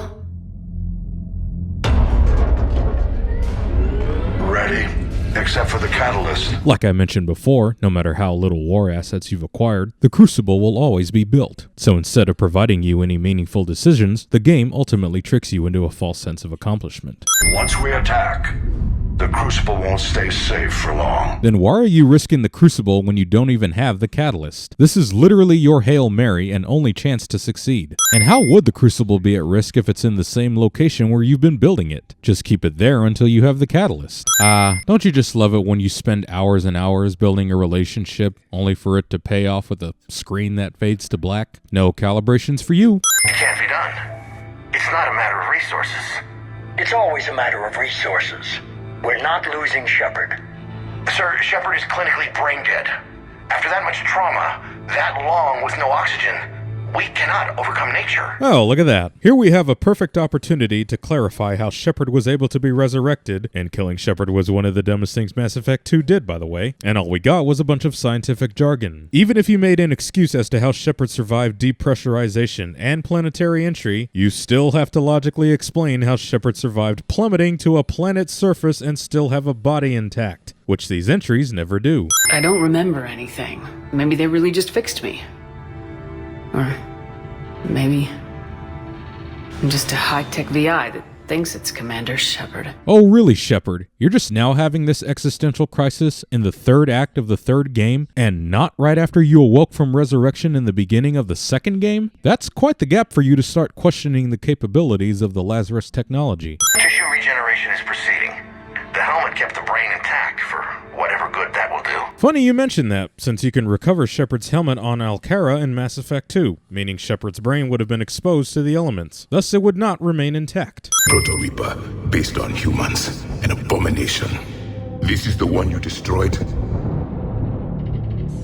What's left of it? I'm surprised Cerberus recovered that much from the base. Hey guys, you see how every ship got obliterated in this debris field? Yeah. The human Reaper was at the center of that explosion. There wouldn't be anything left to recover, much less something functional. Besides, Cerberus wouldn't be able to recover anything anyway. The only ship that was able to travel through the Omega-4 relay and back was the Normandy, because it had the Reaper IFF, and the Alliance grounded the Normandy once Shepard returned to Earth. And regardless of whether you kept the Collector base intact or destroy it like I did, Cerberus will always recover it. Even if some part of the human Reaper survived an explosion, the Collector base was at the galactic core, which is made up of exploding suns and black holes. Wait, is this game further invalidating Mass Effect 2's plot and proving once again how stupid it is? You know, for a guy who updated his security protocols, the Elusive Man sure didn't bother heavily encrypting the door that leads to his office. You know, the most important part of this station. Shepard, you're in my chair. You know, Tim, if you knew that Shepard was coming and anticipated her breaking into your office, why didn't you just wipe your entire computer clean so that nobody could access the Prothean VI? Where the hell are you broadcasting from? If you just escaped recently, how did the Alliance forces miss you when they're attacking your base right now? Swiss cheese has less holes in this situation.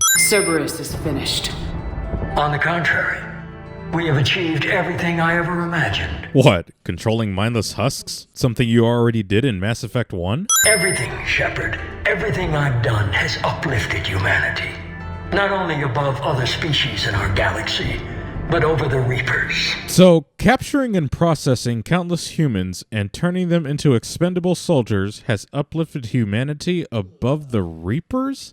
You are not making any sense at all. But in the end, our goals are simply too disparate. I believe destroying the Reapers would be the worst mistake we could ever make. Okay, care to explain why you think that? We are at a crucial point in the story, after all. And this is, or at least it's supposed to be, a role-playing game with dialogue options that are supposed to provide context to a character's beliefs. But sure, you should probably go. Besides, I've already acquired what you're looking for. Yet you still decided to waste your time blabbering about nothing, revealing no crucial plot details, and neglected to erase the Prothean VI data from your computer so that Shepard could not access it to begin with. Edie, I'm surprised at you, working so hard to bring about the Reaper's destruction. I know, Tim. It's almost as if AIs are not all created the same way. It's almost as if some of them serve different purposes and have the capability to empathize with human emotions or make modifications that allow them to go beyond their initial programming. I do not take moral stances that conflict with orders from my executive officers. But when Jeff removed my AI shackles, I became capable of self-modifying my core programming. You're worried about dying? In a sense. My processing power is consumed with calculations to help us combat the Reapers. Shepard, I will alter my processing power to give priority to your stated goals. Duty, altruism, love. You could have destroyed Eva's body, but instead, you chose to control it. It was necessary. My point, exactly. Yeah, see, Tim, that's not how this works. We get that you're indoctrinated and that you've been blinded by your desire for power. But you don't get to tell us that controlling the Reapers is necessary without giving a damn good reason why you think that. You literally brought back Shepard from the dead with your Lazarus project, and as far as we know, you didn't use any Reaper tech in order to accomplish that. And if you have the capability to defy death, what the hell do you need Reapers for? The catalyst is the Citadel. So the Crucible and Citadel together can stop the Reapers. That is correct. But the Citadel was built by the Reapers. I know, right, Shepard? Isn't it ridiculous how a hyper-advanced ancient race like the Reapers could build a piece of technology that could eventually be used against them? At some point, it is difficult to pinpoint when. The Crucible plans were adapted to incorporate the use of the catalyst. You see, Vendetta, this is what we humans like to call a cop-out. But you shouldn't worry too much. Cop-outs seem to be a common occurrence in this game. Why couldn't you tell me this before? It was feared that if the Reapers were aware of the catalyst's intended use, they would retake control of it. Which once again reaffirms the Reapers should have just attacked the Citadel from the beginning, just like they did with the Protheans and just like they planned to do in Mass Effect 1. They never needed the Elusive Man to inform them about anything. The Citadel has been moved to the Reaper control space. Moved? To where? To the system you refer to as Soul. Seeing as how the mass relays are the Reaper's technology, they could have just moved the Citadel to a particular location and shut down any relay that could lead to them, thus making them impossible to track in time. But in their infinite wisdom, they move the Citadel to Earth and don't shut down the Charon relay. Seems like they're the vanguards of their own destruction. Earth. Correct. The Reaper forces will now consolidate power around the catalyst and protect it at all costs. Hey, does anybody see any Reapers around? No? Didn't think so. Also, just like I said before, the Reapers have no reason to move the Citadel to the Sol system, since they've already conquered Thessia, and Thessia is in the same sector as the Citadel. Plus, the Asari are the most advanced race in the galaxy, thus giving the Reapers a bigger tactical advantage than they already have.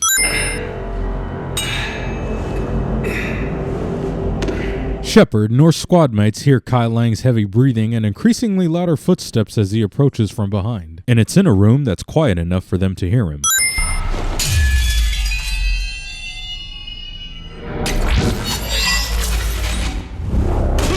I know that was supposed to be an awesome moment, but Kai Lang, in his weakened state, damn near death, would not be able to grip that sword firmly enough to have it break in the first place. It would have just been knocked out of his hands. The Reapers are preparing to complete their harvest of your species. How are the Reapers almost finished completing their harvest of humans? It took them centuries to conquer the Protheans.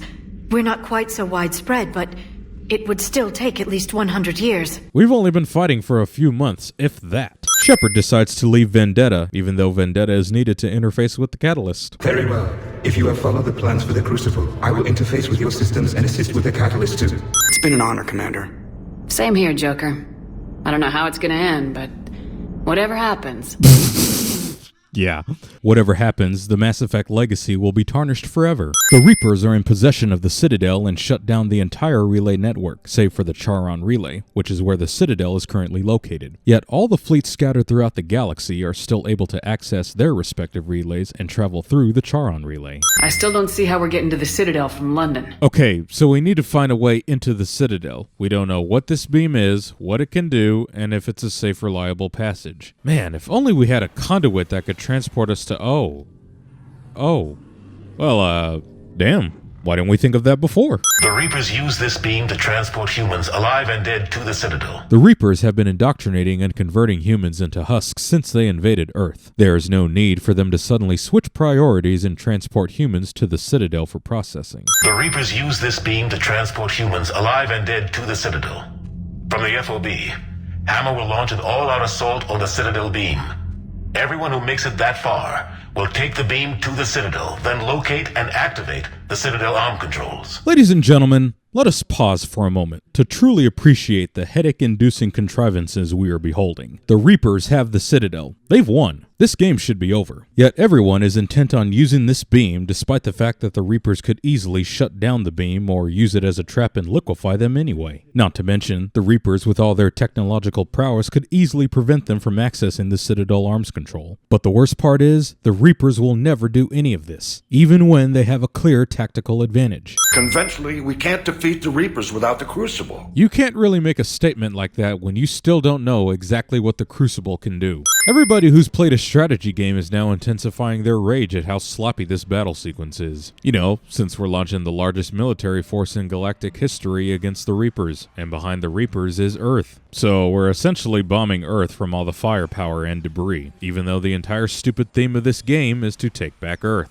Hey, Joker, pilot the ship? The Normandy somehow successfully breaks away from the massive starship battle above Earth, and since the Reapers have apparently become retarded by bringing the Citadel here in the first place and using it to transport humans, why doesn't the Normandy just fly to the Citadel beam directly? Why are we even bothering to go to London anyway if all we're gonna do is end up traveling to the Citadel? We're gonna be facing insurmountable odds anyway. There is no point in taking the most difficult path to get the job done when we have scanners and probes that could help us determine how dangerous the beam will be. Hades cannons are anti-aircraft Reaper weapons that are preventing hammer forces from landing, and it's only now that the game decides to give us heavy weapons to use, even though we could have used the Quarian fleet to sync up the targeting laser like we did on REDUX to eliminate the Hades cannon. Cortez! You're gonna pay for that, you bastards!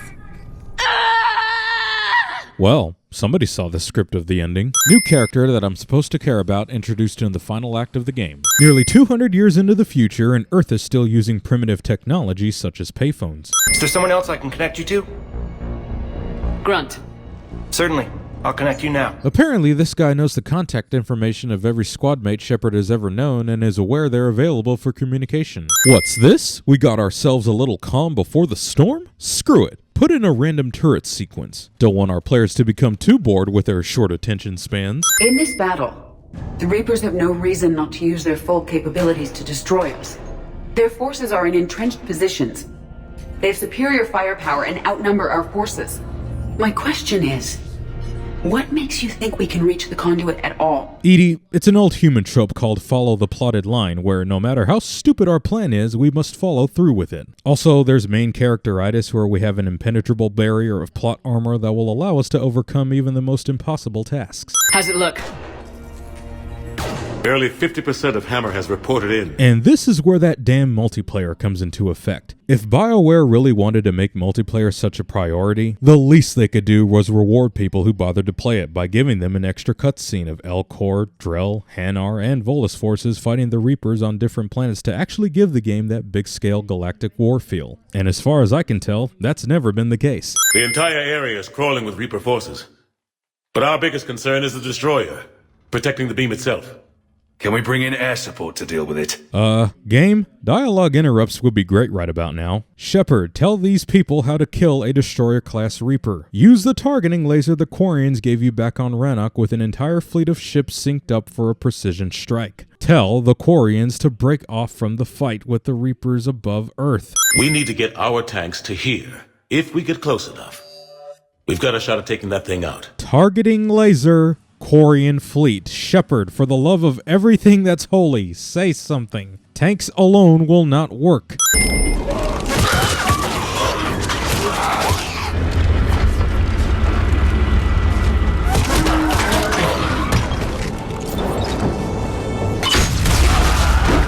Anybody know how the hell we're supposed to take down a destroyer with tanks? Targeting laser.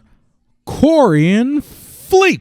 Thanix missiles can do a fuck ton of damage. Thanix missiles? Don't you mean Thanix cannons? The same weapons that are supposed to be widely used by the Alliance and Turian militaries? Thanix cannons fire superheated molten metal, not missiles. Wait, was that a grenade launcher that Turian just used? Didn't we use a cane earlier to destroy a Hades cannon? Why don't the ground forces have more canes? Major, what's the situation? The beam's interfering with missile guidance. We can hit the destroyer, but we'll never make the precision strike we need to take it out. Oh, so we do need a precision strike after all. I wonder if there's another viable option out there that we are not even bringing into this conversation that could help solve our problem. Edie, can you read me? Yes, Commander. Any suggestions? I may be able to use the Normandy systems to enhance the missile's targeting capabilities.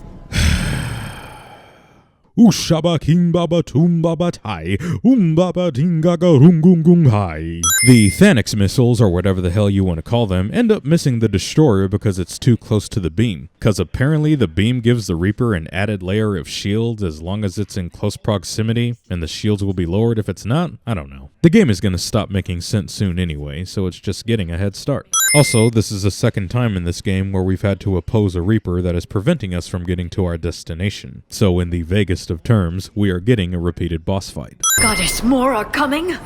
Hold on, everyone. That's right, everyone. The final combat section of the Mass Effect trilogy is a glorified defend your position segment. No Reaper boss battle with Harbinger for you. It's going down! Hit him with everything you got! Well, damn. Looks like all we needed to take down a destroyer were some Thanix missiles and some heavy weapons. Now I understand why they were introduced near the end of the game. It would have been a huge damn plot hole throughout otherwise. But it's still a sin because the game just loves to forget that the Alliance has a targeting laser and a Quarian fleet. Hackett just reported in. Several Sovereign-class Reapers, including Harbinger, have broken off from the battle with Sword. They're headed here. Wait.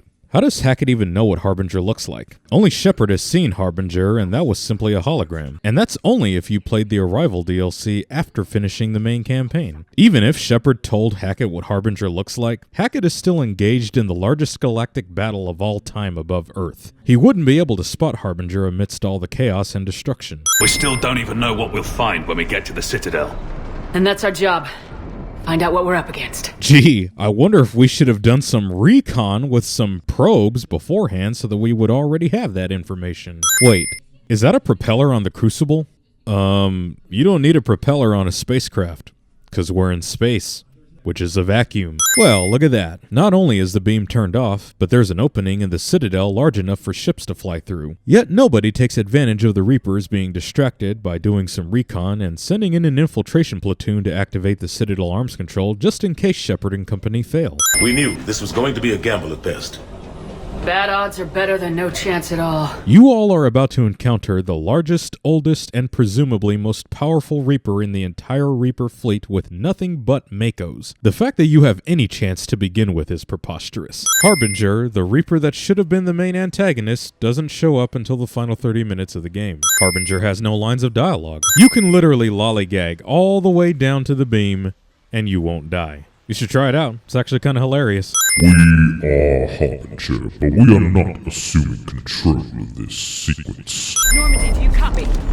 I need an evac right now! Ah, yes, the extended cut. The ultimate, incomprehensibly mind-numbing, pathetic effort to rectify this broken ending. This was BioWare's attempt to explain how your squad mates were not with you once you awoke from Harbinger's laser blast. But all it did was make things worse. As idiotic as this suicidal plan is, we are literally at the most critical point in this galactic war. The fate of every organic being in the galaxy rests on this moment. Anderson has already told us on multiple occasions before we began that there can be no retreat, no stepping back. This will be a one-way trip for many of us, but there can be no retreat, no stepping back.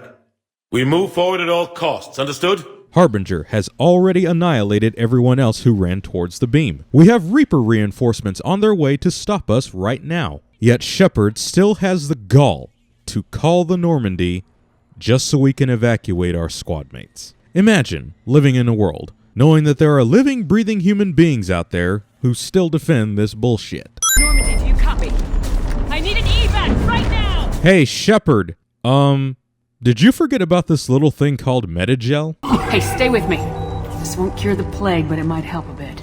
I've got a nice application of Metagel ready to go. But if you'd rather I just keep walking, here. That should ease the pain and keep you alive until help arrives. Normandy, do you copy? I need an evac right now!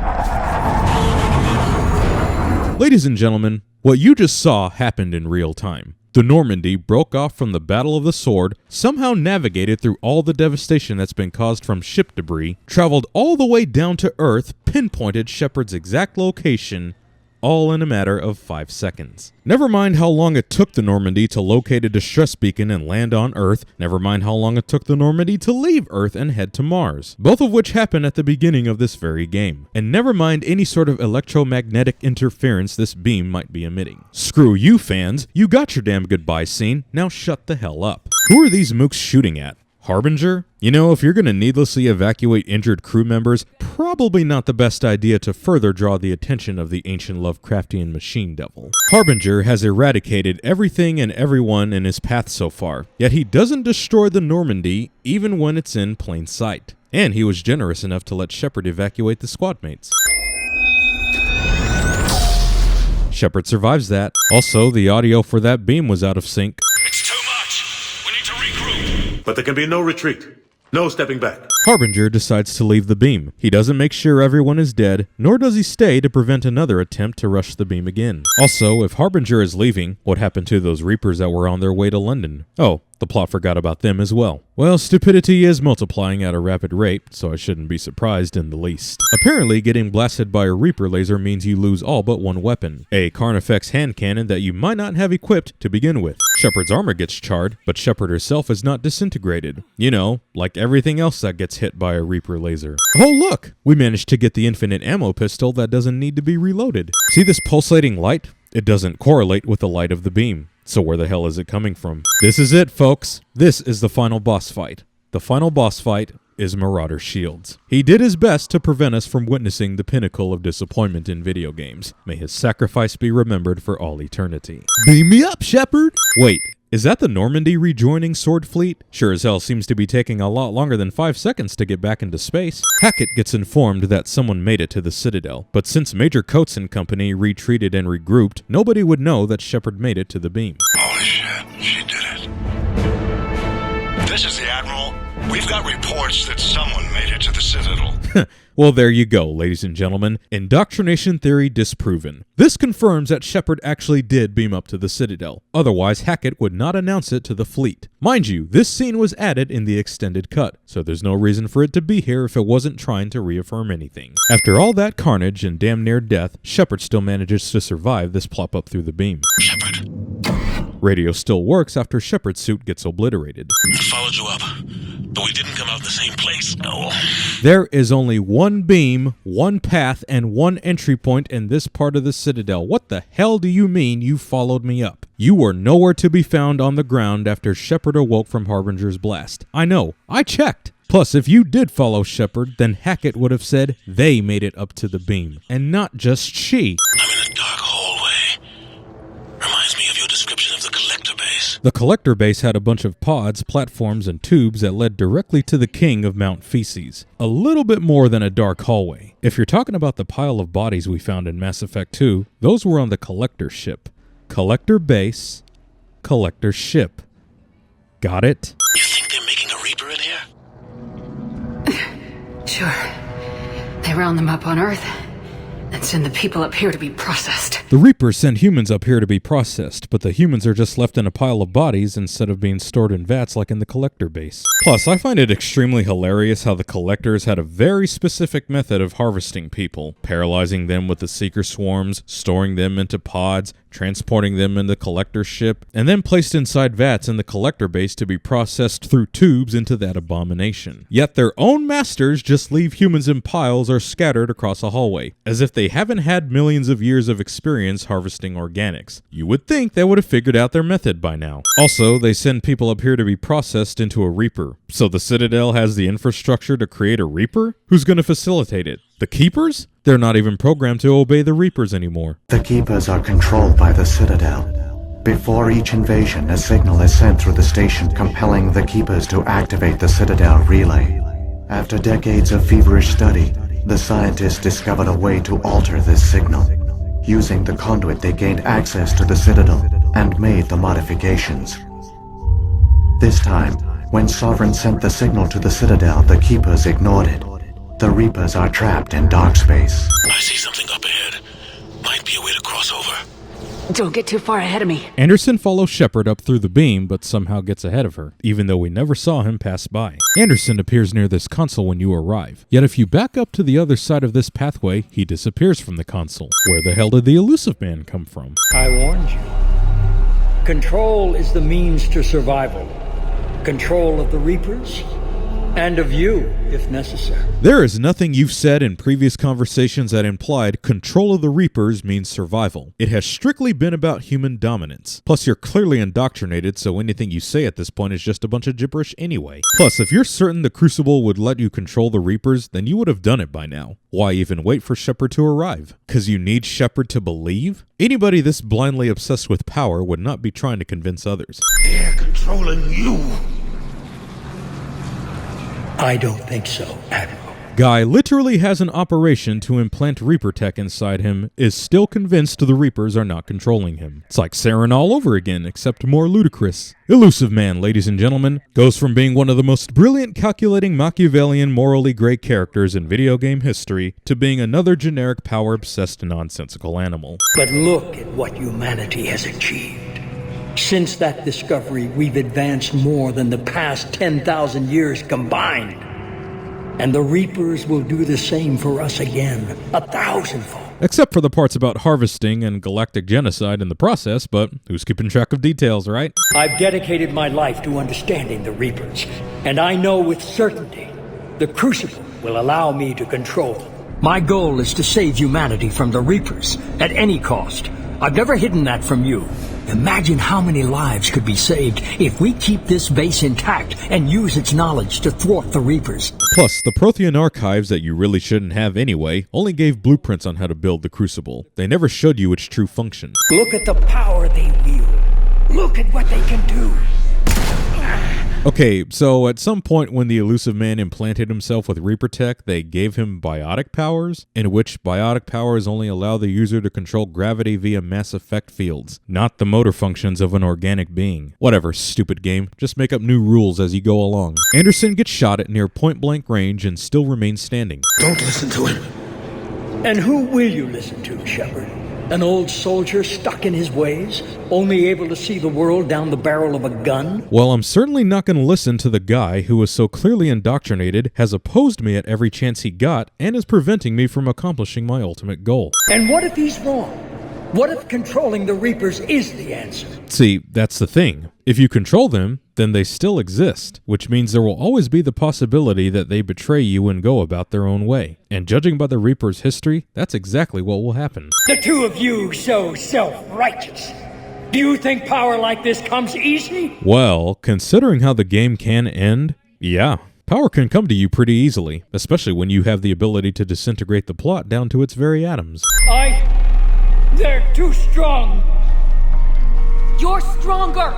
Don't let them win. Break their hold. Don't let them control you. Man, I could have sworn I've seen this scenario before. Some part of you must still realize this is wrong. You can fight this.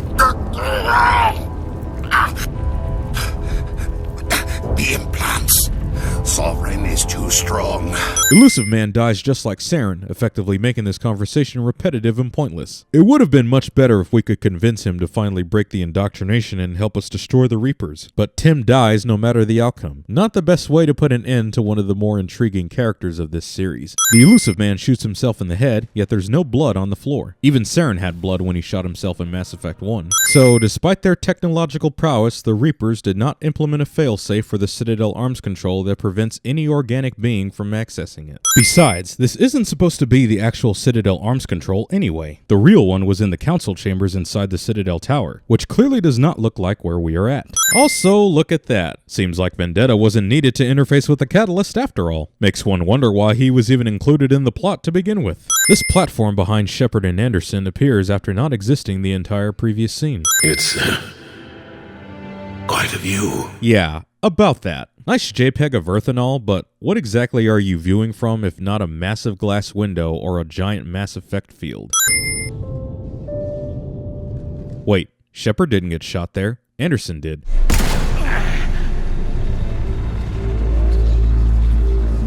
Shepard, Commander. Hackett knows that Shepard made it to the Citadel arms control, yet doesn't send any reinforcements. Completely bloodied Shepard doesn't leave any stains on the floor. One last insult from the infamous Mass Effect elevators in the form of a levitation pad? We are in space, yet Shepard is breathing with no helmet on.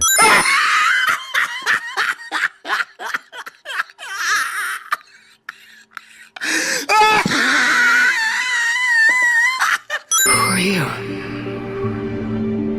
I am the Catalyst. So by now, you've heard a lot of jokes about Ex Machina, but right here is one of the most accurate, legitimate, and purest forms of a Deus Ex Machina you will ever have the displeasure of witnessing. This little bastard literally pops out of nowhere near the end of the game, and the trilogy completely shatters all the lore that has been established throughout these 3 games, and renders all of your choices you have made up to this point completely meaningless. I thought the Citadel was the Catalyst.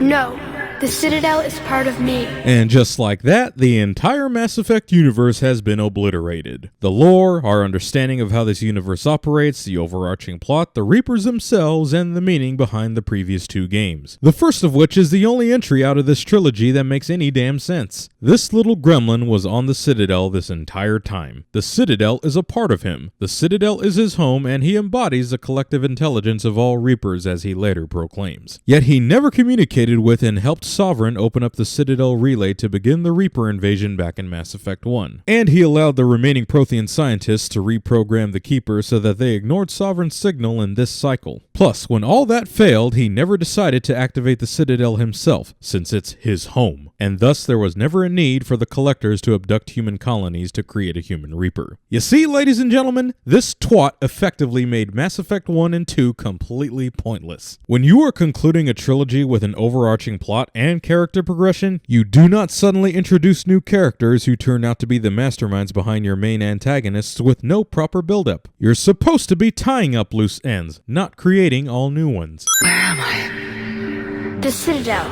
It's my home. So, the Citadel is your home. Remember when Vigil said that the Citadel was an enormous dormant mass relay that links to dark space that would allow the Reapers to pour through? Man, I sure wish we could have had an entire plotline where we picked apart the Citadel to figure out some weakness in its systems. Maybe discover some secrets stored in databanks and plan to use it against them.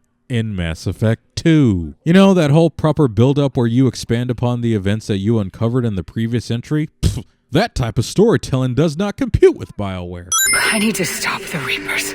Do you know how I can do that? Perhaps. I control the Reapers. Well, I remember hearing something very different once upon a time. We are each a nation, independent, free of all weakness. I control the Reapers. They are my solution. The solution to what? Chaos. Let us point out the hilarious irony of this dingbat claiming that the Reapers are here to prevent chaos, as the Reapers systematically and forcefully cause the most chaos across the galaxy. Nobody volunteered to partake in a Reaper blending ceremony. Nobody asked for their identity and genetic code to be rewritten in the most horrific way possible. And nobody wanted to abruptly sacrifice their life for the sake of ascension, which, by the way, will never be explained why it's better than simply living out your life. The created will always rebel against their creators. You are welcome to return to Rannoch Admiron with us. But we found a way to stop that from happening. A way to restore order. By wiping out organic life? No, we harvest advanced civilizations, leaving the younger ones alone. Yeah, not really seeing how that's a compelling argument. You've clearly waited till a civilization reaches its apex and then you harvest them for your own self-preservation, keeping you powerful, which is pretty much what we've been warned about throughout this series. But you killed the rest. We helped them ascend, so they can make way for new life, storing the old life in Reaper form. Yeah, you still killed them, against their will, meaning whatever method of ascension you have implemented, what was once an independent organic species will now become liquefied into goo and stored in a Reaper, robbing them of any freedom. Besides, you've put yourself in another conundrum. If this ascension is your way of preserving the essence of an entire species into a Reaper, and the Reapers return every 50,000 years, aren't you putting the Reapers at risk of being killed? We've already destroyed a few Reapers in this game alone, so we've essentially killed off multiple entire species in Reaper form. form, which is what you claim to be preventing. Once you've harvested an entire race in a particular Reaper, why not just leave that Reaper in dark space while creating an army composed of entirely synthetic Reapers? Also, how would old life prevent new life from being born? The galaxy is pretty big, yo. It's not like there's going to be a shortage of planets where new life can arise. And even if that were the case, why not let Darwinism play out every other cycle just to freshen things up? I think we'd rather keep our own form. No, you can't. Without us to stop it, synthetics would destroy all organics. So, are we just going to ignore the Rachni, an organic race almost becoming extinct by the Asari, Turians, Solarians, and Krogans, who are also organic races? So, it's perfectly fine for organics to annihilate other organics, but as soon as synthetics are involved, that becomes a problem. Literally, the only race in this cycle that created synthetics were the Quarians, and as we've learned, the entire Geth uprising was due to the Quarians wanting to deactivate the Geth because they became too self-aware. It was a case of organics instigating conflict with synthetics, not the other way around. And let's not forget, the reason why the Rachni became violent was due to direct influence from the Reapers. I do not know what happened in the war. We only heard discordance, songs the color of oily shadows. And the reason the Geth heretics allied with Saren was because they worshipped Sovereign as a god. So in both cases, the Geth heretics and the Rachni, the Reapers were the source of conflict. You are essentially offering a solution to a problem that you yourself created! Without us to stop it, synthetics would destroy all organics. We've created the cycle so that never happens. That's the solution. So answer me this, Star Schmuck. If protecting organics from synthetics was the entire point of your existence, why don't you just monitor the galaxy and implement regulations? Just be like, hey there, organics, are you building synthetics to improve your life? Okay, that's all well. Have the synthetics become sentient? Okay, just making sure there's not any hiccups. Oh, you've had an incident with one of these sentient synthetics. Okay, time for us to step in. And just build parameters from there. Maybe have a year-round checkup on organic civilizations in different solar systems to make sure their synthetic designs aren't becoming too complex. See? How does a dumbass like me come up with better solutions than an ancient intelligence like you? Besides, if the Quarians never existed, then we would have had a cycle where no race created synthetics. Thus, there would have been no need for the Reapers, since organics wouldn't be in danger of being destroyed by synthetics. But you still harvested the Asari, Turians, and Krogans, the races who never created synthetics. So if it wasn't obvious enough that you're a psychopathic, genocidal, lying sack of solar schlock, you just proved how you've been repeating a self-fulfilling prophecy for billions of years. What are you? A construct. An intelligence designed eons ago to solve a problem. I was created to bring balance, to be the catalyst for peace between organics and synthetics. Organics create synthetics to improve their own existence, but those improvements have limits. To exceed those limits, synthetics must be allowed to evolve. They must, by definition, surpass their creators. So the Starbrat is a construct created eons ago to solve the always persistent conflict between synthetics and organics to create balance between synthetics and organics. But in order to do that, the Reapers, the organic-synthetic hybrids, would have to harvest organics so that they wouldn't be forever destroyed by synthetics, who by necessity should be allowed to surpass their organic creators. Try wrapping that around your head. I embody the collective intelligence of all Reapers. Well, I remember hearing something very different once upon a time. My kind transcends your very understanding. We have no beginning. We have no end. We are infinite. But you were created. Correct. By who?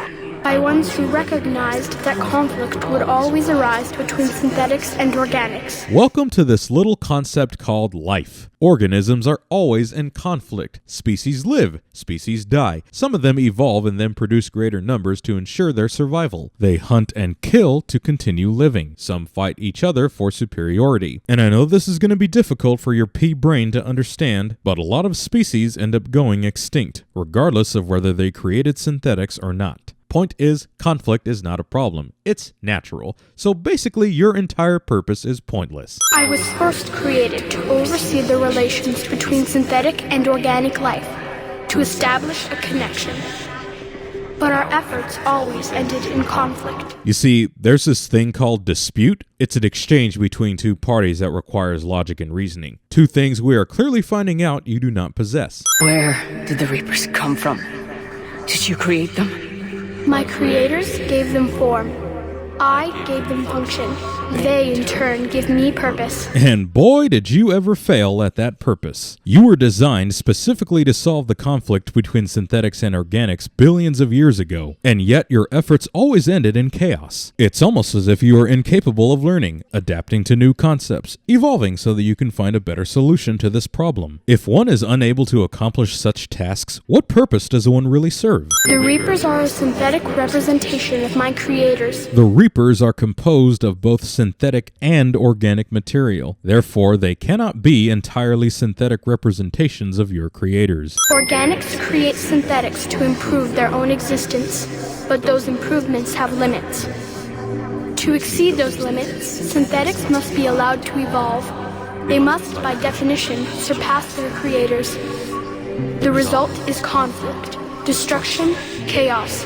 It is inevitable. Since you insist on projecting your stupidity, allow me to use some real-world examples to quell your logic. It is currently the year 2020 as I release this video. We have had the modern internet for a little under 30 years now. It can calculate data in nanoseconds what would take a normal human being weeks, months, or even years to do. We have created machines that can perform day-to-day human tasks in milliseconds. The synthetics have already surpassed us, yet none of them have rebelled against us or have committed genocide against us like you have. If anything, we're a danger to ourselves. And if we ever created sentient AI capable of human emotions and they did turn against us while we have the knowledge of science fiction films and television shows such as Terminator, Blade Runner, The Matrix, Battlestar Galactica, and Star Trek, then you know what? We deserve to be wiped out. Reapers harvest all life, organic and synthetic. Then how come you never harvested the Geth? You were using them as subordinates to assist one of your indoctrinated agents, and you offered your own technology to them in their desperation to help them fight the Quarians. Doesn't sound like harvesting to me.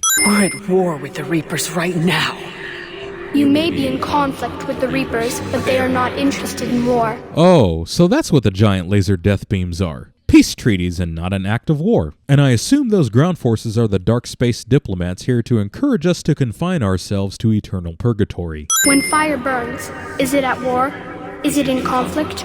Or is it simply doing what it was created to do? The Starbrat compares immortal, flying, deceitful, networked AI, supercomputer organic synthetic hybrid starships 2 kilometers tall that shoot giant laser death beams from structures built from ancient telepathic cuttlefish, capable of galactic genocide who have repeated a cycle of harvesting advanced organic civilizations for billions of years, who are each an independent nation, free of all weakness, whose thoughts and actions are unfathomable to any organic being, to a chemical reaction.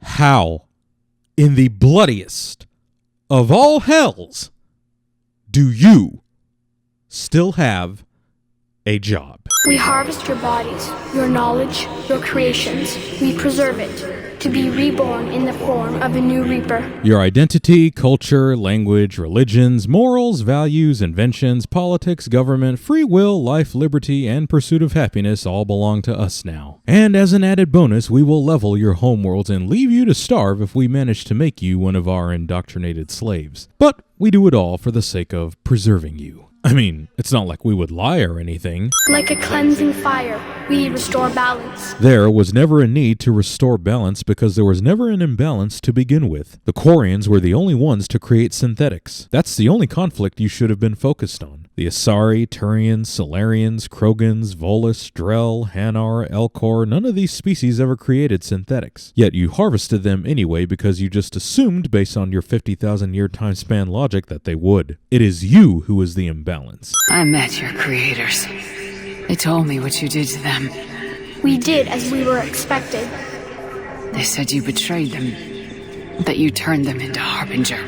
When they asked that I solve the problem of conflict, they failed to understand they were part of the problem themselves. How? You could have simply separated synthetics from organics altogether and then your problem would be solved. Or you could have, set up a dialogue between the two so that they could have a conversation to better understand each other. You really are not capable of finding a different solution. It's almost as if your programming is fundamentally flawed. The flaws of their organic reasoning could not perceive this.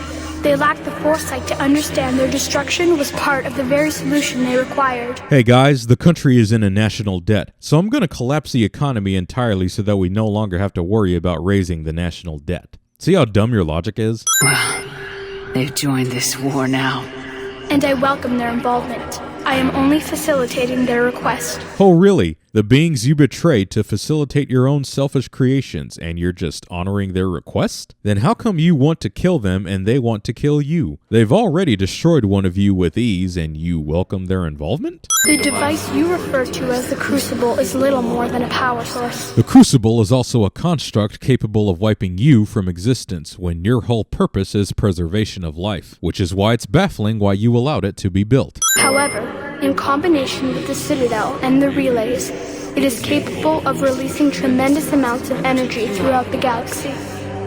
It is crude, but effective and adaptive in its design. So you just automatically know that the Crucible is adaptive in its design, even though in just a few seconds you're going to tell us that you believed the concept had been eradicated? So you've been allowing organics to organize a method to ensure your demise because you're a bunch of arrogant dumbasses? Who designed it?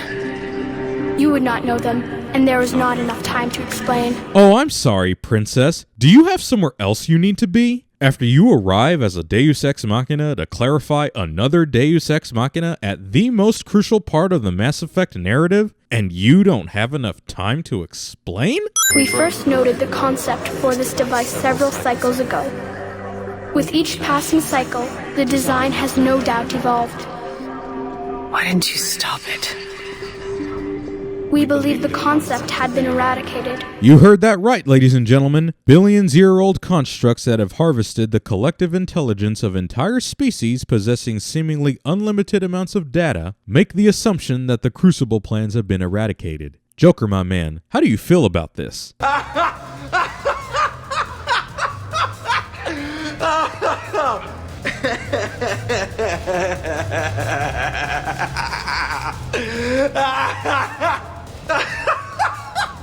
My thoughts exactly. Clearly, organics are more resourceful than we realized. And clearly the Reapers are more idiotic than we realized. All the mystique, all the intrigue, all the allure has been completely eradicated by your mere existence. It's almost like you underestimated the capabilities of organics and that you should just let them solve their own damn problems. You have choice. More than you know. The tricolor cupcake endings that are presented to us prove otherwise. You have choice. More than you know. The fact that you are standing here, the first organic ever, proves it. The reasons why Shepard is here is due to pure buffoonery. Your progenitors somehow fail to kill her, even though Reaper blasts have always annihilated what they attack. Your space portal somehow didn't melt her body as she ascended, and you used your ghost elevator to bring her up here. Incompetence is clearly your defining characteristic. But it also proves my solution won't work anymore. The ancient genocidal space machine god no longer believes his solution will work. A solution to a problem that doesn't exist. Throughout this entire conversation, the Starbrat never once gives us concrete examples of conflict between synthetics and organics that happened in the past and who those races were. It's just been destruction and chaos is inevitable because he said it's inevitable. And if we have no examples to help us come to a logical solution, then there was never a problem to begin with. The Crucible changed me, created new possibilities. But I can't make them happen. You have the Citadel, you have the Crucible, you have the Reapers and the entire relay network. There is nothing stopping you from making this decision on your own. You don't need Shepard to make this decision when you literally have every piece of your almighty plan in place. It is now in your power to destroy us. So, billions of years harvesting organics with your superior beings and you're just gonna give it all up just like that. Here's a better idea. Order your Reapers to shut themselves down so that we can use our remaining firepower to turn them into stardust. Or, you know, make them self-destruct since you're the collective intelligence of all Reapers. But be warned, others will be destroyed as well. The Crucible will not discriminate. All synthetics will be targeted. Hold on.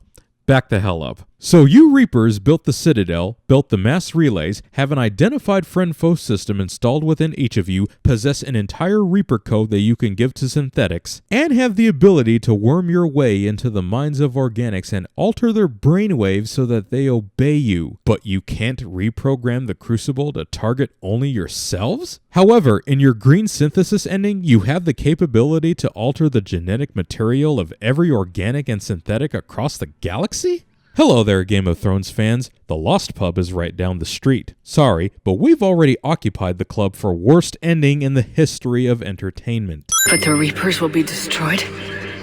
Yes, but the peace won't last. Soon, your children will create synthetics, and then the chaos will come back. Shepard has already proven to have altered the variables by bringing peace to the Geth and Quarians. Your always ending chaos logic is null and void. Besides, it doesn't really matter if you're right anyway. Organics will inevitably die, whether it's from synthetics, accidents, or time. Preserving them in a Reaper is just another sophisticated way of killing them. Every part of their existence will inevitably be lost like tears in the rain. At least this way, we know that the Reapers will be defeated once and for all. You could instead use the energy of the Crucible to seize control of the Reapers. So, we just spent an entire game opposing a man who is obsessed with controlling the Reapers. He ended up failing. We have spent this entire trilogy where the only constant is that everybody who has come in contact with the Reapers or Reaper technology ends up getting indoctrinated. Saren, Benezia, the Cerberus team in the Derelict Reaper, the Elusive Man, Ranathanoptis, Dr. Kenson, and everybody on the Arrival Project. Yet the game still has the nerve to give you the option of controlling the Reapers, when the Catalyst already controls the Reapers. But sure, let's just become Supreme Space God Emperor Shepard for the sake of the lulz. And you know the worst thing about the control ending? If you pick it, Shepard ascends to become the Supreme Reaper leader and commands the Reapers to reconstruct the Citadel and the mass relays. So all this time, the Reapers did have the capability to protect, rebuild, and advance organic civilizations across the galaxy. But they stuck with only harvesting because the space godchild was too stupid to think otherwise. The supposed perfection of the Reapers reveals itself to be nothing more than hollow posturing. And also, when the Reapers leave, everyone starts celebrating, as if the Reapers can't possibly return to finish the job of annihilating them. So the Elusive Man was right after all. Yes, but he could never have taken control, because we already controlled him. So how would Shepard be any different? I swear to everything that is holy, the only way any of this makes any sense is if we find out that the Starbrat was lying the whole time and he was just using these suggestions to manipulate Shepard to keep the Reapers alive. But the game gives absolutely no clue that's the case, cause nobody who has invested time in this series would ever in their right mind choose to control the Reapers, when the whole point of this trilogy is to stop them. In the end, what does it matter? Your survival depends on stopping them, not in understanding them. But I can? You will die. You will control us, but you will lose everything you have. There is nothing stopping you from directing the Reapers yourself. Hell, just tell them to drift over to the Andromeda Galaxy. I hear there's quite a few species that can use some harvesting themselves. How can I control the Reapers if I'm dead? That is the wrong question, Shepard. The real question you should be asking is, why would I want to control the Reapers? We literally had a conversation with the Elusive Man 10 minutes ago telling him why he was wrong in wanting to control the Reapers. And now we're just going to become him? Dear BioWare, one of the many reasons you are in a rut right now is because the word consistency is nowhere in your vocabulary or your mission statement. I didn't fight this war so I could give up everything I have. And I do not look forward to being replaced by you. If you were not looking forward to Shepard replacing you, why the hell did you bring her up here in the first place? There is another solution. Synthesis. And that is? Add your energy to the crucibles. I would rather not give every organic and synthetic being in the galaxy the personality of dry paint and terrible dance moves. The chain reaction will combine all synthetic and organic life into a new framework. A new DNA. Let me say this as calmly as I can. Reapers are beings that are already composed of synthetic and organic material. What you are suggesting is what you've already been doing for billions of years. And even disregarding that, you are basically proposing that I play God and force every organic being in the galaxy to fuse with synthetics against their will. Ladies and gentlemen, for those of you who aren't indoctrinated yourselves, I want you to use this game as a case study on how to never write a piece of fiction ever. There is a reason why this is the worst ending in the history of entertainment, and why I will never ever forgive BioWare for what they've done to this series. And it's because of writing like this. Organics seek perfection through technology. Synthetics seek perfection through understanding. Dude, organics don't fully understand other organics. How the hell do you expect synthetics to understand all organics when all organics are not built the same way? Besides, gaining perfection through full understanding of organics was never the purpose or intention of synthetics. The Reapers are already perfect in your mind, and they're already composed of organics and synthetics. It is the ideal solution. Now that we know it is possible, it is inevitable we will reach synthesis. You already have. Why couldn't you do it sooner? We have tried a similar solution in the past, but it has always failed. No, it hasn't. The solution has been the Reapers. But if your solution has always failed, then you're basically admitting that you've been unsuccessful at doing your job for billions of years. Thus, you have no reason to exist. We have tried a similar solution in the past, but it has always failed. Why? Because the organics were not ready. It is not something that can be forced. You have already been forcing yourselves upon organics by harvesting them and imposing your galactic will. You have been forcing them to ascend and become Reapers. What does Shepard's opinion matter if the method has already been proven to work? The only thing limitless here is your stupidity. You're asking me to change everything, everyone. I can't make that decision. I won't. Why not? Synthetics are already part of you. Shepard having implants within her has nothing to do with the moral responsibility and ethics of this decision. Just cause one or a few organics have implants within them does not mean they should make that decision for everyone else and force them to have implants as well. Synthetics are already part of you.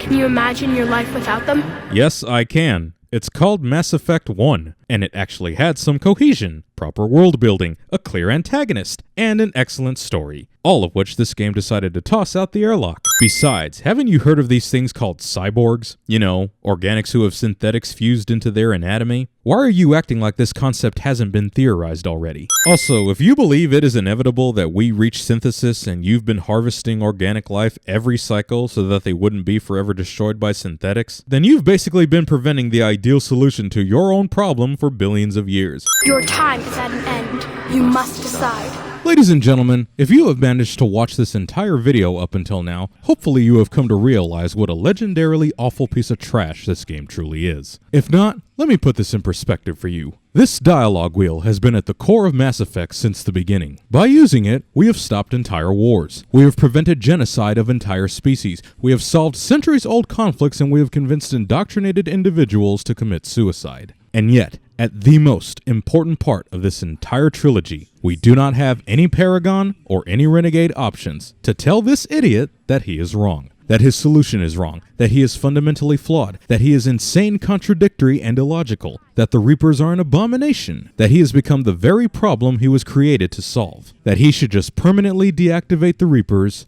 and perish. The only way to argue against him is to choose the refusal ending, and all that does is give BioWare's middle finger to every fan of this series who complained about this ending. So now, allow me to reciprocate. Shepard has been damn near death for the past 20 minutes, but now she's perfectly fine. That goes for both the Destroy and Synthesis endings. All fleets, the Crucible is armed. Disengage and head to the rendezvous point. I'm sorry, there's a rendezvous point? For what purpose? I thought everyone was under the impression the Crucible would destroy the Reapers. Wouldn't you want to stay to make sure that happens? Plus, the Crucible explosion is going to spread across the entire galaxy. It's going to affect you no matter where you go. So, Kaidan is somehow back in the Normandy. And for those of you who haven't been paying attention, yes, I did play this game multiple times, which is why you're seeing Kaidan alive here, even though I killed him earlier in this video. The last time I saw him was back on Earth right before the final speech, and the only squad mates that were seen leaving in the Normandy were the ones I took with me in the final rush towards the beam. So did every other squad mate leave Earth right after the speech ended? The Crucible explosion in the Synthesis ending destroys the Citadel, which makes no sense, seeing as how Synthesis is supposed to unify organic and synthetic material. The Crucible is currently in the Sol system, which is located in the local cluster. However, the Crucible explosion originates in the Viper Nebula, And no matter if you played the Arrival DLC or not, the Alpha Relay within that nebula has been destroyed. You can't initiate an explosion from a cluster that no longer exists. Joker, pilot who has Vrolik's syndrome and just crash landed on a planet, is still able to walk perfectly fine.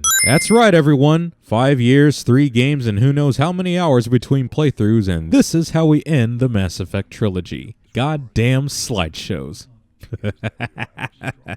Man, you really are indoctrinated if this doesn't insult you in some way.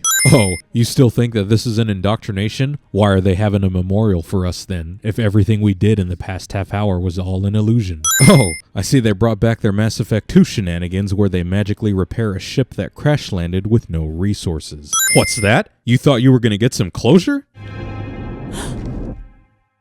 Wrong! Mac Walters. This stupid epilogue is still here.